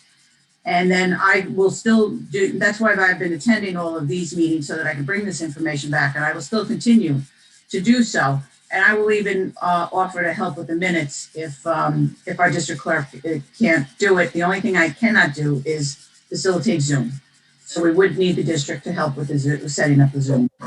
But I have no problem in helping or doing the minutes, and then having the 2 gentlemen serve as the co-chairs if that's what's so desired. So why don't y'all just do an email to me so we don't take up more time tonight in trying to do this. It'll give you a chance to think a little bit about how you think you can be most effective. And then by our next meeting, we ought to have a plan. Okay? Okay, and then finally, I just for the Sorry, board. Dr. Gianni, if I can just interrupt, I'm Oh, sorry. Sure. I had a topic I wanted to bring up under the reopening plan, and I forgot it. I'm happy to wait, but I didn't know if we were in between subjects you wanted me to bring it up. All right, let me just finish with this one. Oh, I'm sorry. I thought you were done with legislative. I'm sorry. No, I'm not. I'm almost done. Finally, for the board's information, I attached the draft mission statement the committee will be considering at its next meeting. That's informational for the board. I think it's at the end, the board docs piece for you to review. Ms. Felice, as a committee member, provided that to the committee. However, I was just able to send it to the entire committee just yesterday. And that's all I have, Mr. Puccini, with that piece, so you can ask away. Sorry, Ann, is that okay? Do you want me to go backwards a little bit, or do you want me to wait? I just had something on the reopening plan. Is it quick? It should be quick. Go for it. Well, disclaimer, nothing I say is quick, but I'll try. Try harder. And I know it's late. No, I did want to bring up, now that we've returned to sports, and there's probably going to be a few questions for council in this, and if you want to get back to me, that's certainly fine. There is Section 11 has put a guidance out there, or a regulation, that there be no spectators at any of our sports. I believe they're going to revisit this topic for the next season, which is primarily outdoor sports. It's football. I believe soccer will play. I'm not really sure about what's coming up next. But right now we have basketball and we have wrestling, and no spectators. I guess the first question is, and council can provide this in an email, are we bound by, I mean, they have no real authority over who comes and goes in our buildings. I don't believe. Not to say that I want to just disregard the regulations, but I do want to advocate to Section 11, at least at some point in this season, even if it's just seniors, maybe it's just a senior night event. There's so much these kids lost. I think it would be nice for the families and the students to at least have a celebration of their senior and some sort of, again, senior night. For example, a basketball team, I think the team has 12, 13 kids, maybe 5 of them are parents. I mean, are seniors. We're talking about, maybe 2 people per player. I mean, is there a way we can explore having 10, 12 adults at a basketball game, socially distanced, to celebrate these seniors? you know, again, bringing people from outside into our buildings, I know it's tough. I would think we would want to get the input and the approval from the away team that's visiting. I don't want to skirt anybody's guidelines or nerves on this whole thing, but I certainly would like to explore, and I would like to appeal to Section 11 to at least reconsider this decision. I think that's something that we can ask administration to give us some advice on, and that Well, should be at our next. I would need council's advice on whether or not section can say. I don't know if they can. However, it's difficult not to when the entire county voted to not permit spectators at the activities at this point. And let me just clarify further before John speaks, because I see him getting ready now that we see his face. I do get that the county voted on that, but I think if we're being honest, athletic directors were acting on behalf of their superintendent's wishes. And I fully understand why the superintendents do not want spectators. I understand it adds just another variable to deal with. And I don't really want to make anything more difficult on our administration than it has to be. But I would think if we could pick a home game to celebrate our seniors, and this is, I'm asking for the bare minimum. I'm not even asking for every game. I'm asking for one event to honor us. And I would have to think that the superintendents in the county, and by the way, I think we are the only county in New York State that is prohibiting spectators at athletic events. I could be wrong about that, but I do know that Nassau has it. I do know that the governor approved 10% capacity for professional sports events. I mean, listen, if we really want to get crazy and test the parents, I just want to give these seniors something that they might be missing out. I want to give the parents and the seniors a night to celebrate. So I wanted to clarify that because I think the power is in the superintendents and not in Section 11, and maybe John can enlighten us. Yeah, so before John speaks, let me just say that we cannot test the parents. We cannot do temperature checks on the way in because it is considered, in my estimation, a public event. But I'll let council speak to that. Maybe I'm wrong. So John, go ahead. You can speak. Sure. So the can you hear me? Yes, we can Okay. hear you. So the authority of the section to make rules concerning interscholastic athletics has been upheld in Nassau County. There was a challenge by Massapequa School District to Section 8 rules, and the court upheld the determination and the authority of Section 8 to make those rules. In my opinion, it would be the same outcome with respect to rules agreed upon by the Suffolk County Section 11. So I think that jurisdiction and their rulemaking capacity has been upheld. With respect to the parents, testing the parents would be contrary to Department of Health guidelines and the return for sports. It's clearly not permitted by those guidelines. In general, the Department of Health guidelines permits 2 spectators per athlete, subject to the overall limitations on public gathering and 50% of the facility's capacity. So, and plus there are a whole host of rules that you have to follow with regard to spectators and distancing and rules with respect to interaction between vendors, spectators, and coaches and athletes. So there are multiple layers of regulations outside of the Section 11, but that, in my opinion, the Section 11 would be upheld. Did I answer your question? Yeah, I don't buy it, but you know, I never do, John, so that's But okay. I'm not selling. No, I'm just teasing you. I guess my question then though is legal. We know what whether I agree or disagree, the legal answer is the legal answer, but that doesn't prevent us from advocating to the superintendents as well as Section 11 for, something. And I think that, because I mean, listen, Section 11 is clearly stated that they'll review it later. So what I'm really asking, I guess, is the board willing to advocate for this to Section 11 and to Suffolk County superintendents? If the answer is no, it could be a quick conversation, and that's fine, and we can grab a consensus. But if there is consensus to, at the very least, have some sort of celebration for these winter athletes, because I do believe that the remaining sports will have some sort of spectators, whether it's 2 or not. That seems to be the way the conversation's going. It is a guess. But, this season's over in 2.5 weeks or 2 weeks.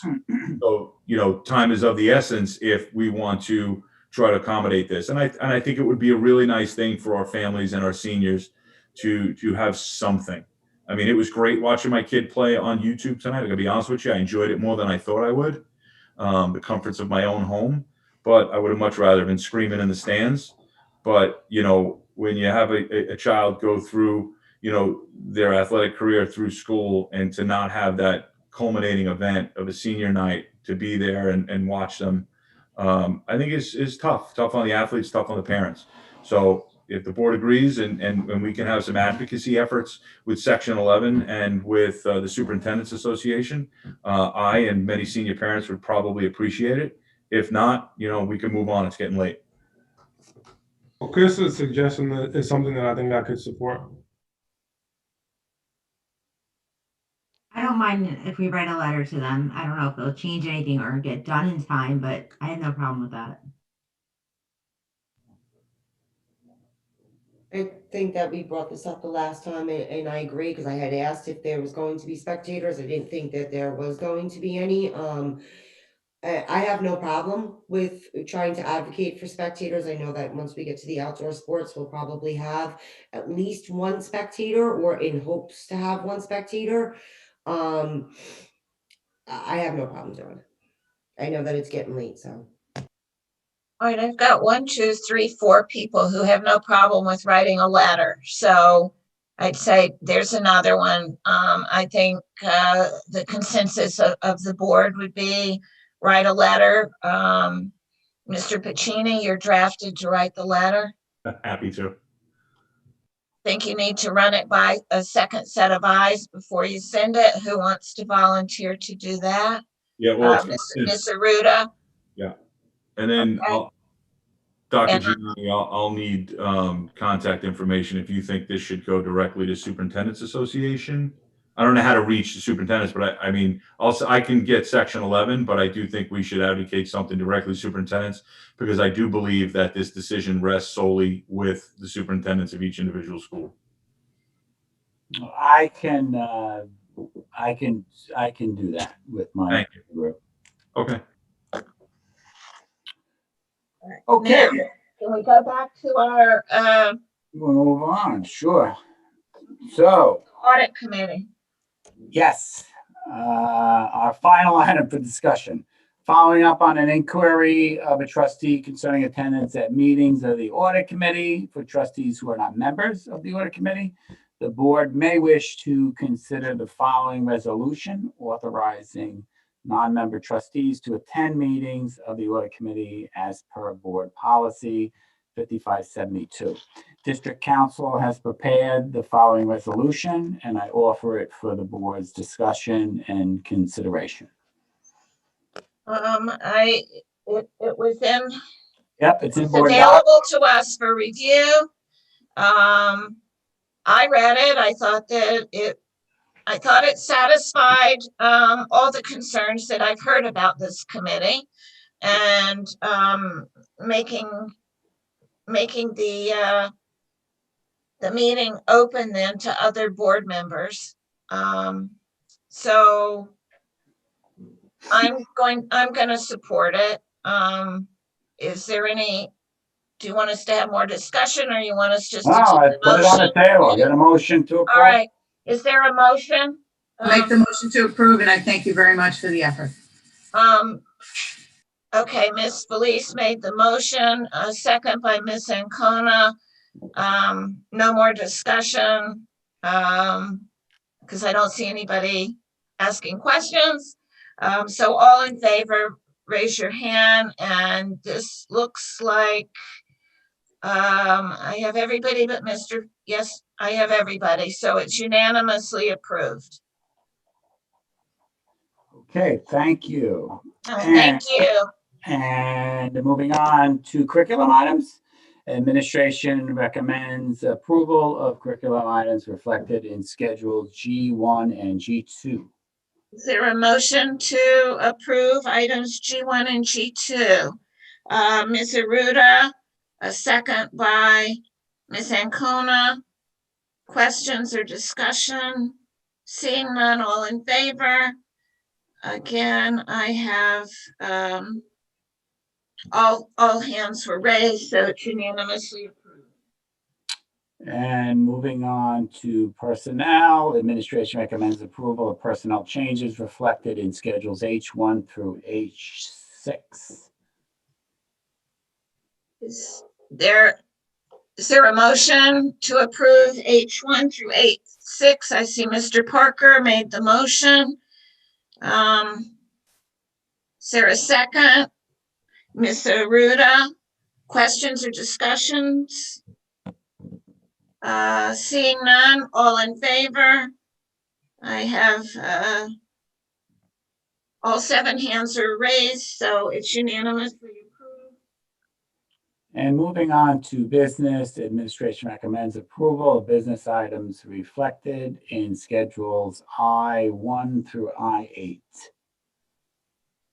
There a motion to approve I1 through I8? Ms. Aruda made the motion. Ms. Felice seconded. Any questions or discussion? I see none. All in favor? Again, this is unanimously approved. Okay, and that is all I have, President Hayes. Oh, thank you. We have closing remarks. Mr. Frankie. All right, so I'll make this very short, very quick. So our winter coat drive still in full swing as snow is continuing to fall.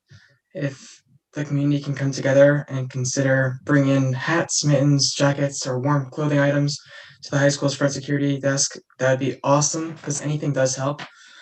And I am proud to tell the board and the community that the Bellport High School Student Council has applied for the National Stuco of Excellence Award. This award is chosen and presented by the National Student Council, and it basically awards student councils across the United States that consistently show and provide quality leadership activities and service to their school and their community. So we'll keep you updated regarding the status of our application. Thank you very much. Well, thank you very much for doing that. Okay, Ms. Aruda. Going to make it very, very short. I did hear news that in good tradition, the Bellport High School will be putting on a play this year. It will be a virtual play, so I'm very excited for the simple fact that we always commend what wonderful talent we have.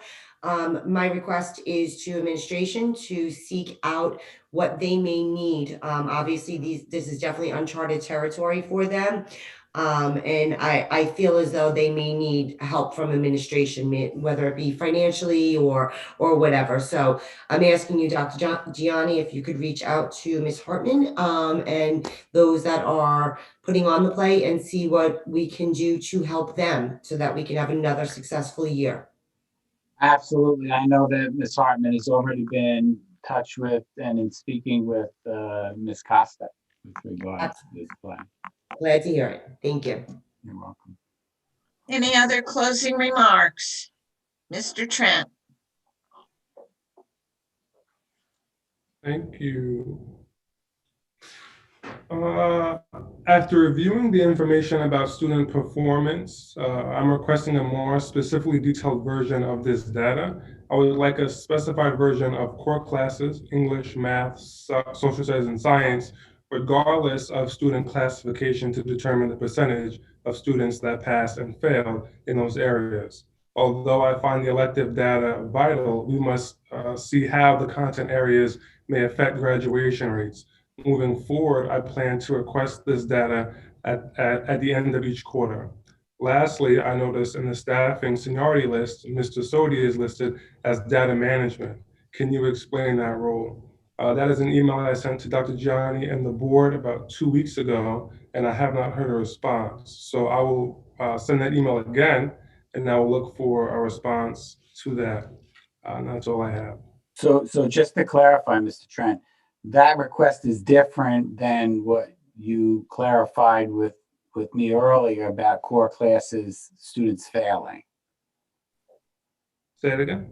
So when we were talking about student achievement earlier, you indicated, and I repeated, core subject percentage of students failing. That's different from what you just said. So which is it you would like me to prepare? The percentage of students, that passed and failed in those areas. So That is the so if that's not a report that we currently generate, the board wants me to generate such a report and create a report. that's the data that I'm asking for. That Okay, is, but I'm going back to what, we had a discussion before and I said to you, I was a little confused about exactly what you were asking. And so I thought what you said is you wanted to know basically how many students are passing and how many are failing, what percentages, right? And is that still what you're asking? yes. Okay, so you're just reiterating what you'd said earlier in the meeting. This isn't something new. Yes. Okay. Okay, do we have any other final closing remarks? Ms. Felice? Thank you. I would also just like to say how fortunate we are to have someone like Mr. Frankie here as the student representative. And I'm sorry these meetings go on so long and we don't get to hear more from you. So feel free to jump in anytime because everything that you have to say is always valuable to us. Having said that, I want to offer Mr. Frankie the opportunity to be part of the legislative committee. I think some of the things you said tonight directly relate to some of the issues we will be advocating for. And if you have the time and it's permissible, I think he should be allowed to serve on the legislative committee and also stop in at any of the other committee meetings that we hold. Tomorrow night is Teach and Learn. So maybe with curriculum, if you have time to stop in at that meeting, it would be helpful to hear from you as well. Just putting that out there as a way that we can certainly be hearing more from our student representative. So thank you for that. And then in closing, I would just like to compliment the board again for doing something and standing up to fighting for a better world and fighting against systemic racism. Yesterday's editorial in Newsday cited the Great Neck Senator Anna Kaplan. She's from Nassau County, but she's a Long Island senator. And she put forward legislation to limit the use of hate symbols and ban bias imagery on public property. And that came out of the public incident last summer, which a Confederate flag decorated on a Brookhaven Fire Department truck during a patchwork parade was witnessed, and the community spoke out. We were no exception to that dialogue, and as a board, we put a letter together to state our opposition and how we would be instruments of change and for lasting change against systemic racism, intolerance, and social justice. And I think the board, in doing so, and the proof that legislative action works is in the editorial that we witnessed yesterday. So I just want to compliment the board for stepping out and being that role model for the community that is so desperately needed. Thank you. Thank you. Ms. Ancona? Thank you. Mr. Frankie, I know we're on the website committee together, but if you'd like to go into health and safety, I would really appreciate your feedback because it would be really helpful for all of us to know how it is for a student to be in there, especially in this COVID world. And speaking of committees, I would like to ask that the committee chairs be more aware of other events going on in the school district and try not to hold meetings the same nights as other events. Last night between work and parent teacher conferences, I couldn't squeeze into the health and safety meeting. And I know when we used to make our PTA meetings, we never did it on a board night meeting. So I would like just some consideration for the committees to be aware of the calendar, which is pretty clear these days, but just to make sure that, especially something that a parent or a teacher can't and won't miss, because the health and safety, I really like that committee and I'm really dedicated to it. So I would just like to ask the chairs to be more mindful of what else is going on in the district. So I don't want you to get the impression that we're not. We are very mindful of it. However, there's just an awful lot going on, and sometimes the conflicts do occur. And when they occur, we try to stagger time. So we do provide that opportunity. But one thing we are is very mindful of conflict. We do try to stay away from Wednesdays, as everyone else does, because that is really the date for the board to meet. And also we leave it open because we know the board sometimes wants to meet for a special meeting. But the committee chairs are very mindful of it. However, sometimes conflicts will occur. Okay, thank you. I don't want you to think that they have not been. Yeah, okay, thank you. You're welcome. Mr. Frankie.